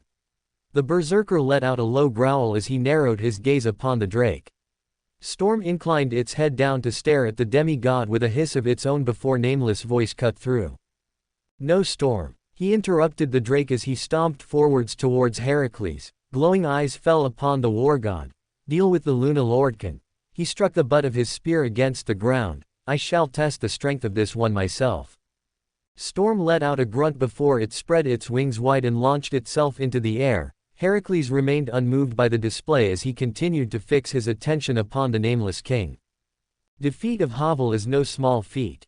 Nameless praised as he strode towards the demigod. However, you and your sister would do well to remember. He came to a stop a few meters from Heracles. I honed my skills against ancient dragons at the dawn of time. Heracles released a roar and charged forwards at the same time Nameless kicked off the ground with a sonic boom. The pair rocketed towards each other and collided in an explosion of dust. So, Castor coughed into his hand, does this mean th? Roma. The man promptly let out a panicked gasp and rolled to the side, the cry coming from above before he could finish his sentence. Sasaki and Nero also ducked away as a bronze blur crashed into the ground directly in between them. The pair spun around and stared at the shape of the crimson lance embedded in the ground before their eyes trailed towards its wielder. Romulus kept a stony expression on his face as he looked between the three servants before falling upon Nero. Flower of Rome, I shall see the extent of your love as an emperor. His eyes flashed as he ripped the spear from the ground. Nero settled for merely staring at the man with wide eyes. Romulus then moved, holding up the flat of his spear as a shield as a burst of fire came in from the right side. The flames washed over the spear and avoided the emperor before dying out. Lowering the weapon, Romulus stared at the attacker.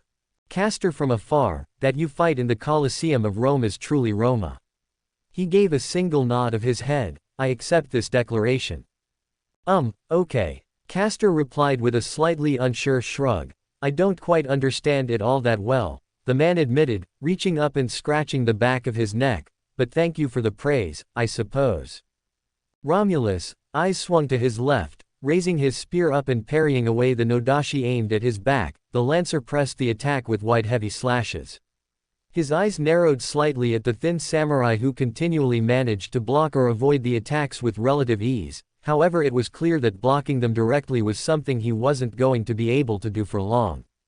His foot stomped into the ground, forcing him into a pivot as he swung upwards into Nero as she tried to flank in from the right. The crimson weapons collided with each other and earned a brief grunt from the saber as she tried to contend with the superior strength of Romulus. Eventually, the progenitor's strength proved superior and was able to knock her away before he thrust the spear back around and towards Sasaki. The thin man ducked low, deftly avoiding the spear before he swung up towards the emperor. Romulus backflipped through the air to avoid the attack before landing back upon his feet, then narrowed his eyes as he felt the ground heat up beneath his sandals for a split second. The emperor trusted his gut and rolled away moments before a pillar of bright orange flames rose up from the ground and consumed the spot where he had been last. Red eyes darted towards the caster who was already working on another spell when the emperor spotted him. Heracles, stone sword collided with Nameless sword spear in another explosion. The two struggled against the power of their opponent before Heracles kicked upwards, catching Nameless in the chest and hurling him up into the sky with a wheezing cough. The demigod launched himself off the ground in pursuit, shattering the earth beneath his feet in the process as he raced up through the sky. Nameless eyes narrowed before he pulled his left hand back and clenched it in a spear thrower's position. Heracles, eyes narrowed as the fist suddenly exploded with golden lightning. The crackles of light elongated into a large spear before Nameless hurled it downwards. Heracles swung his stone sword up and braced the flat end of the weapon with his free hand like a shield. The lightning slammed into the makeshift barrier and sent the demigod hurtling back towards the ground like a rocket, smashing into the ground. Nameless pointed his spear behind him as his momentum slowed, then shot out a jet of miracle light from the end of the spear and propelled himself back towards the ground and Heracles, the smoke already clearing and revealing the demigod in full. The war god cut out the spear charge and swung his body sideways as he approached. Heracles, head snapped up just as Nameless closed in, the shin of the war god smashed into his nose in a vicious kick which slammed the Greek into the ground. Using the momentum of his fall, Nameless kick dragged the pair along the ground for nearly a dozen meters before he raised his spear up and stabbed it into the ground just ahead of the pair. Releasing another explosion, he forced himself into the air in a flip while the detonation sent Heracles spiraling away from him in a mad tumble before roughly landing on the ground. A decent kick, Nameless commented as he made landfall, his legs bending slightly before he rose back up. Although I find myself slightly vexed that you are under the influence of madness as opposed to a more coherent opponent, he remarked as he started to walk towards the dust cloud where Heracles had landed. However, I was anointed a god of war not simply because of my raw strength. He commented, raising his spear and pointing it towards the cloud, but because of my intellect. Something this, berserker, class robs you owe. A deafening roar cut him off, the force of the scream blasting the dust cloud apart as Heracles came rocketing out of the dust towards Nameless. The war god narrowed his eyes slightly before quickly reversing his grip on his sword spear and throwing directly at the demigod. Heracles swung his stone sword upwards, parrying the spear and sending it sailing through the sky. Nameless rocketed forth after it, moving his body directly into Heracles' guard and thrusting his elbow out like a spear into the berserker's gut. Heracles released a deep wheezing sound at the noise of cracking emanating from his body. Nameless swung the arm up like a catapult, smashing the back of his knuckles into the face of the berserker before his left hand thrust itself out and his fingers speared themselves, the attack slamming into Heracles' collarbone and causing his body to jolt. Nameless raised his boot upwards and stamped down on the toe. A small crunch echoed out as he broke the little toe of the demigod before he ducked down low and wrapped his arms around the berserker's waist and hurled him over his body and sent him tumbling through the air, his stone sword falling from his grip and embedding itself in the ground. Tilting his head, Nameless' eyes narrowed slightly. "I suppose you would now be immune to my fists," he muttered to himself as he stared down at his hands and clenched them. "An opponent who becomes immune to that which harmed him. Powerful indeed."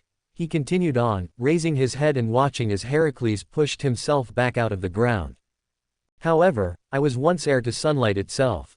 Nameless' hands started to crackle with lightning as he assumed another stance, raising his left hand and beckoning the berserker to charge him. "Perhaps I am not as grand as I used to be, however, I will not allow myself to be bested quite so easily." A smirk came to his face behind his scarf. "Before this fight is over, I shall take half your lives." Heracles' only response was to spit out a glob of blood as it nose-righted itself, his skin steaming and shifting in coloration as God Hand recovered his injuries. Several glowing arrows of light struck against the beaked head, washing over the skin and earning an annoyed growl in response. Storm reared his head back, taking in a deep breath as his nose began to smoke, black fumes leaking from the beaked maw. Orion let out a panicked squawk as he realized the intention. "Fire! Fire! Fire!" he cried out loud. Artemis coated herself in light and forced herself to the side as the storm drake swung his head forwards. The beaked mouth split open, the black fumes ignited as they spilled forth from the mouth like a river. The glowing light of fire soon followed as the flames poured across the ground towards the goddess. Artemis dived to the ground as the fire washed past her, scorching the sand black before the drake turned his neck and started to pursue the goddess, flames still billowing from the mouth at high speed before they started to sputter out. Artemis went skywards, pulling her glowing string back as far as she could with the arrow elongating into a spear before she released it downwards. The light struck the side of Storm's head, earning a flinch from the drake in response. Mouth snapping shut and cutting off the stream of fire. His eyes glared up at her, releasing a glow menacing growl from his throat. Artemis released a nervous giggle before she swiftly unleashed another dozen arrows towards the drake's head, showering the dragon in light as he raised his wings and started to beat them furiously, unleashing powerful gusts of wind with each flex of his limbs. The hurricane of sand immediately swept across the entire stadium, blanketing the field in a thick cloud of dust and blocking out any hope of seeing what was going on. "Can't see what's happening," Ritska muttered out as he leaned over the railings, squinting his eyes and staring down at the cloud looking for any sign of movement from within it. His eyes fell upon the spot where Nero and the others had been fighting Romulus. He could occasionally make out a shape of someone from the flashes of orange light, presumably from a fireball, emanating from the blanket of sand, but that was it. "I suppose we are fortunate they elected to fight each other first." Ritska looked over his shoulder as Leonidas strode in, a rather large bruise around his neck in the shape of a hand from where Romulus had grabbed him. The Spartan rolled his shoulders and gave a hearty laugh. Still, to fight the founder of something as far-reaching as the Roman Empire was a grand opportunity. Even if it resulted in failure. Ash asked, tilting his head slightly. "Failure?" Leonidas paused for a few moments. "Perhaps so. It was indeed my defeat. While I would certainly have liked to have claimed victory in that bout, I will not complain about being bested by such an opponent. It merely gives me the chance to better myself for the next time I face such a foe on the field of battle," he exclaimed as he thumped his hand into his chest. "In that regard, it is no different than a training exercise." Ash stared at him for a few moments before nodding his head.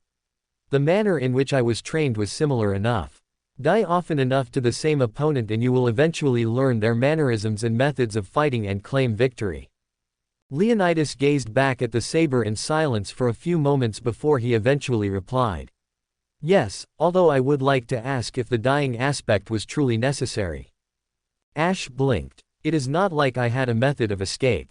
I see. Leonidas nodded his head. Very well then. Hey. Mash suddenly interrupted them, pointing down towards the far end of the field. I think I can see Pharum-san and Heracles-san. The others, Leonidas and Ash being the fastest, quickly rushed over to the barrier and peered to the direction she was pointing in. They watched as occasional flashes of yellow light illuminated the bulky forms of the rider and berserker as they traded blows. The mighty Heracles getting the chance to best a war god. Leonidas almost squealed, and I shall be here for that moment. Ash looked at him out of the corner of his eye. And what makes you certain of his victory? He is Heracles. Leonidas boasted, that is reason enough. Pharum is a war god and firstborn of Gwyn, lord of light. Heracles is the son of Zeus, king of the gods. HMPH. Ritska and Mash stared at the duo with flat expressions on their faces before the former blinked and looked at the saber. Hey, Ash. Yes. How come you're, Ritska paused, searching for the right word, invested. He paused, then nodded his head, yes. Invested or supportive of Pharum. Ash tilted his head in confusion, because he is the patron god of my covenant. All right, but it's just you seemed a little. Ritska searched for the right word once again, apathetic to this sort of thing. The warriors of sunlight fight on the behalf of their summoner. Ash replied, Pharum is the patron god of my faith and from what I gather, played no part in the machinations of Gwyndolin. The warriors of sunlight fight in order to bring about peace for those who they are called by, therefore it is a method of removing suffering. He looked back at the fight, even if he is a war god. Lord Pharum is the patron of a covenant that fights on the behalf of a better life, or so I believe. I have every reason to support him. Ritska blinked at him, all right then. He smiled, looking back down at the fight. A method of removing suffering, He gave a light chuckle. That sounds pretty nice. A lightning-covered fist slammed against Heracles' cheek, the blow staggering him before he swung back and struck Nameless in the gut with a return punch. The god responded with several more punches to the body before Heracles let out a roar and shoulder-barged him away from him. Nameless was sent into a backwards roll before Heracles rushed forwards and uppercut him as his head rose back up. The god's head snapped backwards as blood spurted from his mouth, golden eyes burned as they snapped down towards Heracles, both his arms shot up above his head and clasped together before swinging down into the top of the berserker's head. The lightning-covered fists unleashed a powerful explosion of light. The miracle-charged attack sent Heracles flying away from him with his skin scorched and parts of his hair missing. The sand around them was instantly parted by the force of the detonation and revealed Nameless slightly hunched over and panting slightly. Heracles rolled across the ground before his head snapped up and faced the war god once again. His eyes narrowed as his skin once again steamed over, his wounds slowly healing themselves and returning back to their original state. Nameless released a slightly irritated huff. This is hardly sporting, he muttered as he straightened himself out and rolled his shoulders, punching his fist into his palm and unleashing another crackle of lightning with the impact. Heracles roared and charged forwards. Nameless pivoted his body as the demigod approached and narrowed his eyes. Storm's head burst from the sands, the beak snapped shut around the top half of the berserker before a jet of fire erupted from the mouth, scorching the body instantly. Nameless blinked in surprise at the sudden display, and the fact the flames were still shooting out of his drake's mouth, before Storm unhinged his jaws. The force behind the fire sent the smoldering remains of Heracles through the air before landing in an ashen heap on the ground. The top half of his body virtually unrecognizable. Nameless threw his arms up in response. What was that? What happened to the goddess you were chasing? Storm gave a grunt followed by a series of rumbling growls as his wings inclined themselves like a shrug. You lost her. Nameless parroted back. How? How did you manage that? Another series of grunts followed. You were the one who kicked up the cloud of dust in the first place. A single quiet growl was the response. Then get rid of the sand and find her again. Nameless palmed his face, shaking his head in irritation at the drake. Storm released a snarl before raising all four of his wings wide and giving a single powerful flap, instantly clearing away the sand on the field and sending it skywards. "Hey!" Castor shouted out, "we can see Aga. Roomma." Oof. Castor was cut off by a shout followed by a haymaker from Romulus that sent him bouncing along the ground like a stone across a lake before he eventually rolled to a halt. "Ouch!" The man's voice echoed out soon after. Turning away from the display, Nameless quickly located Artemis, the white-haired goddess, coughing loudly as she waved her hand in front of her face to get what was left of the sand away from her. She paused mid-cough as she noticed both him and Storm staring at her. "Now I trust you can." He was cut off when something grabbed the back of his head and slammed his face into the ground. The bellowing roar of Heracles came next as the servant pulled him from the ground and hurled him through the air. Nero grimaced as she struggled against Romulus' strength, the taller man bearing down on her with his crimson spear locked against her burning sword. His eyes bore into her with a certain intensity even as his expression remained perfectly straight. "I see," he muttered out eventually, pushing downwards and sweeping his leg out towards Nero. The blonde emperor ducked low as the leg sailed above her head and forced her to roll away from the taller man. He lowered his leg and turned back to face Sasaki as he moved in from the side. The samurai moved in close, his sword virtually a blur as he started to trade blows with Romulus, the thinner man looking hardly concerned about the prospect of engaging the lancer in a straight fight. Holding his own rather well as the two continued to exchange glancing blows. Romulus leaned backwards as the edge of Sasaki's sword just nipped his side and cut a thin line in his body. The Emperor's eyes narrowed before he stabbed his spear into the ground and twisted it before ripping it free of the earth like a shovel, hurling all manner of debris towards the assassin. Sasaki narrowed his eyes and started to dodge and weave through the rubble before he moved in closer to Romulus and slashed down in a single attack. Romulus raised his spear and blocked the attack before parrying it to the side and lashing out with his fist at the assassin.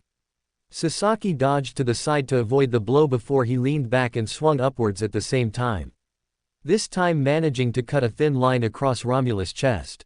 Castor sat up at that moment in time, looking around blearily as he shook his head before wincing and pressing his hand against his bruised cheek. His hood having been knocked from his head and exposing his face to the world.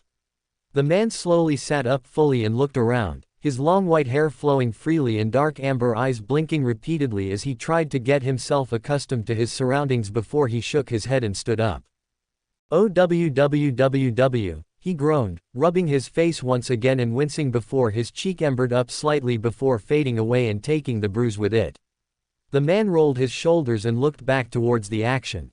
Oh my. He widened his eyes as he watched the fights across the entire arena continue onwards. "Ah, you are awake again." He jolted at Nero's voice suddenly next to him, the Emperor beaming up at the man before blinking and cupping her chin. "Say, you seem to be strangely familiar somehow." "Really?" Castor blinked in surprise. "I do not recall meeting you." "No, perhaps it is someone else I met who looks similar." Nero frowned, scrunching her face up in thought. "Cute." Castor muttered out before his eyes went wide and his slapped a hand over his mouth. I mean. You. Nero beamed, a wide proud smile on her face. "I am adorable, however this is no time to bask in my beauty, however you are free to do so after, for now we must battle against our foes." She pointed in the direction of the fighting gods. "Do you think you can do something to weaken them?"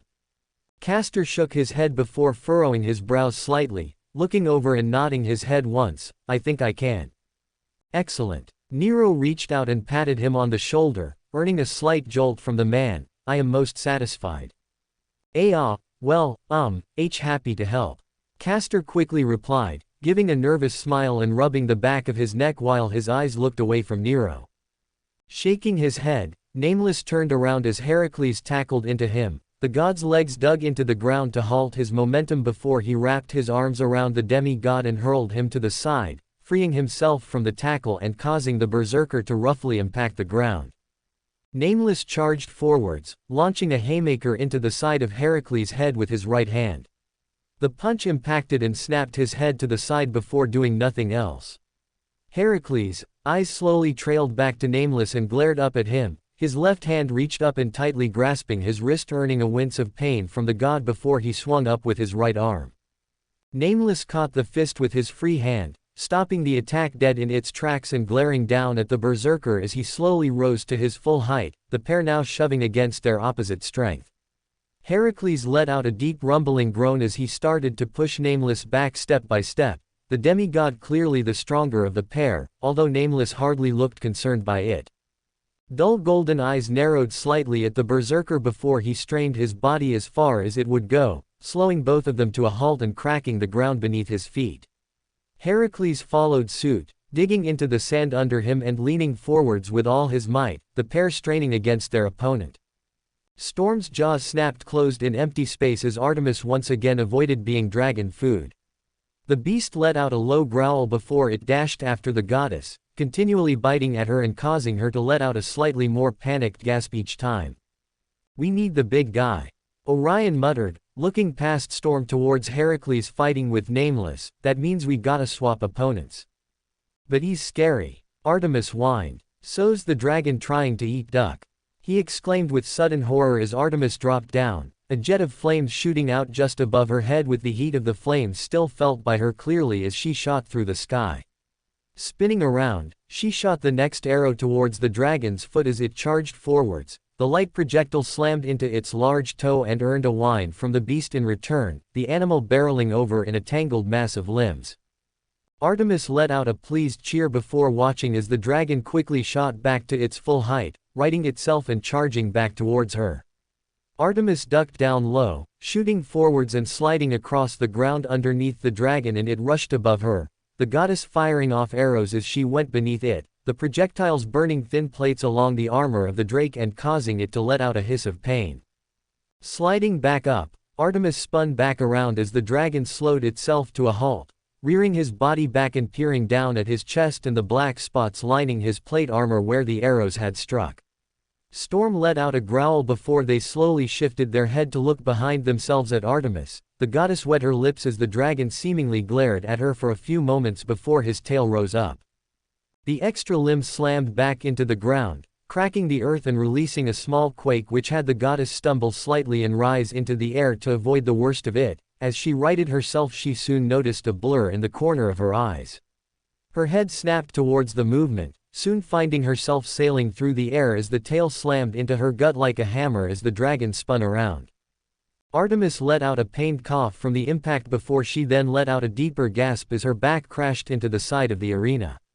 The goddess coughed heavily, blinking repeatedly from the strike and shaking her head to try and reorientate herself once again. Her eyes went wide as she saw Strom slowly stalk towards her, the dragon leaking black smoke from its maw as his eyes remained fixed upon her.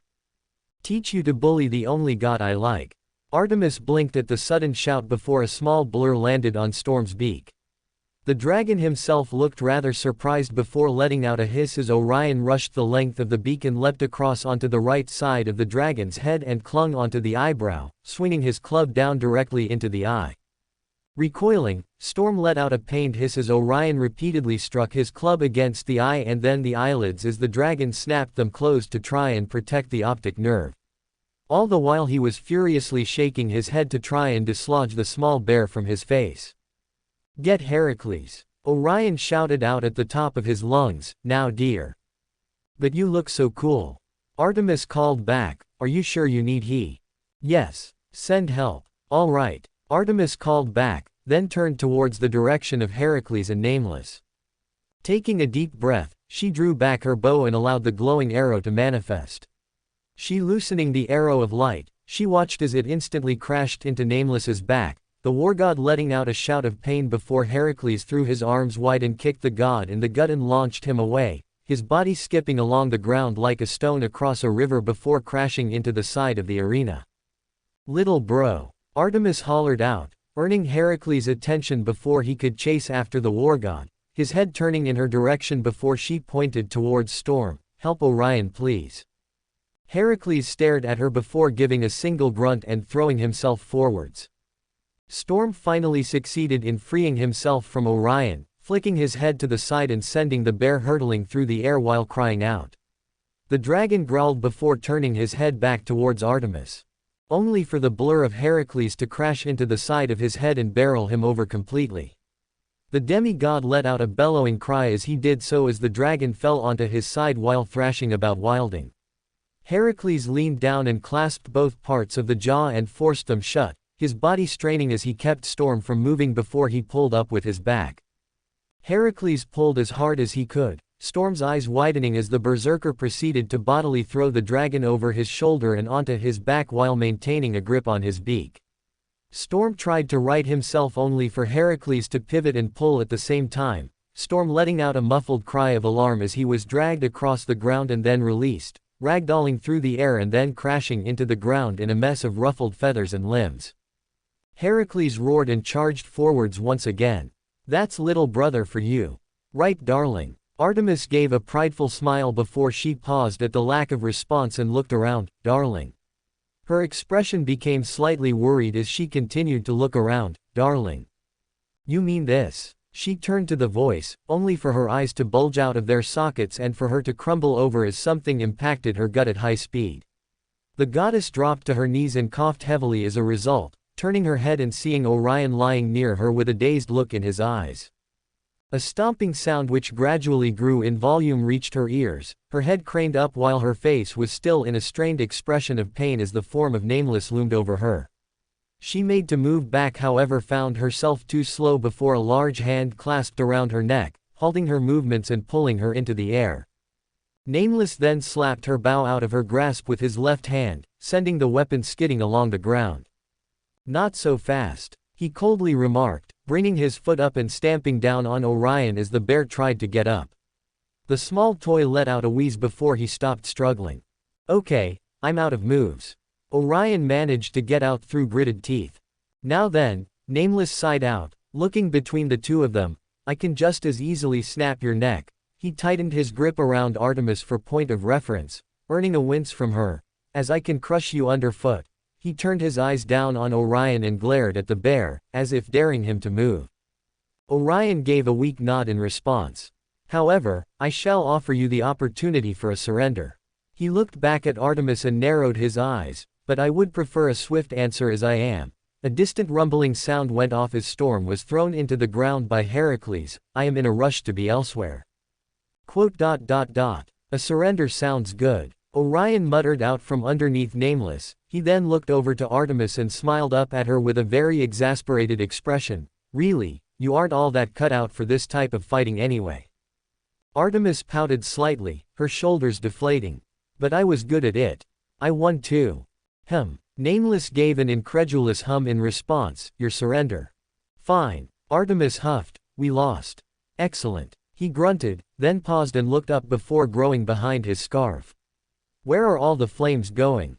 Romulus ducked back as Nero swiped at his head before he swung his leg out low and kicked Nero's feet out from beneath her. The Emperor let out a gasp of shock before Romulus' shin lashed out and kicked into her side and sent her flying away from him. The Emperor turned away and faced Sasaki as he moved in closer, immediately going on the offensive with a series of rapid slashes and thrusts. Romulus immediately put himself on the defensive from the barrage of attacks, his eyes narrowed slightly as he watched each attack come in from an entirely new angle. Even the mind's eye granted by his imperial privilege didn't do anything to try and negate the attacks.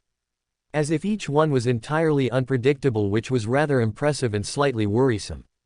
Sasaki suddenly paused, looking behind Romulus with wide eyes and soon backing away as fast as he could. Romulus blinked and risked looking over his shoulder. The torches which had been lining the outer wall of the stadium had been snuffed out, their fires trailing through the sky as they all moved towards the caster, his hands extended into the air and his palms facing the growing ball of fire hanging above his head. The caster had his eyes closed as he then unleashed his own flames from his fingers into the ball of fire, the orb spinning rapidly as it gathered more and more flames into itself and soon started to grow in size to the point where it was over 2 meters in diameter. Dark amber eyes snapped open as he stared back at the group in front of him before he opened his mouth and spoke aloud. "First noble phantasm deployed," he called out as the light above him intensified to the point it was blinding to look upon, the heat emanating from the sphere at the closest servants taking several steps backwards. "The moment of igniting the world has come." I am he who mastered the fire of life. Now, let these flames reduce you to ash. He spread his arms wide, Magnus Ignis Sphera. The ball of fire suddenly hurtled forwards at the center of the arena, causing all the nearby servants to immediately widen their eyes in alarm, including Heracles, who jumped off Storm and leapt away from the impact zone, and made as much distance as they could. The ball of fire crashed into the ground, soon unleashing a devastating explosion which consumed the entire inside area of the stadium, the torrent of fire washing across the length of the arena and burning the sand to glass as it continued on before consuming the servants within it. Roots ripped themselves from the earth, rising higher and higher into the air as they formed an inner wall around the explosion and contained it within them, a transparent blue hue surrounding the white plants as they managed to block the fire from touching the citizens. The white roots remained present up until the fire started to die down before they retracted back beneath the blackened earth and out of sight. None noticed the small figure with long blue hair in a white cloak standing atop the outer wall of the stadium give a pleased smile before disappearing into motes of light. As the flames retracted, only Castor was still seen standing with Sasaki and Nero both ducked behind him while looking as though someone had taken a flamethrower to their outfits. The caster only managed to give a nervous chuckle in response, ah ha ha, oh oops. A hand burst out of the rubble and clawed at the ground. The rest of the body soon followed as Heracles dragged his burnt body out of the blackened glassy earth and back into the open, his wounds already knitting themselves shut after restoring his body from however many lives he had lost. Nero swiftly looked around before her eyes widened and she suddenly pointed towards the air. Chaldea win. She hurriedly shouted out, we're the last team standing and I never specified that we had to kill all our opponents, only best them. She pointed at Heracles, who was now standing stock still. We managed to beat you and all the others, so it's our win. Ha ha. Castor blinked and turned to look down at Nero. Is that really Aloe? Ha ha ha ha. Nero gave a forced laugh as she reached up and clamped a hand around Castor's mouth and stopped him from speaking further before she leaned towards him. Do you want to fight Hercules? She whispered out to him in a panicked voice. Castor shook his head. Me neither. Nero unhanded him. So Chaldea win. You can't say I'm wrong because I'm the emperor and whatever I say goes.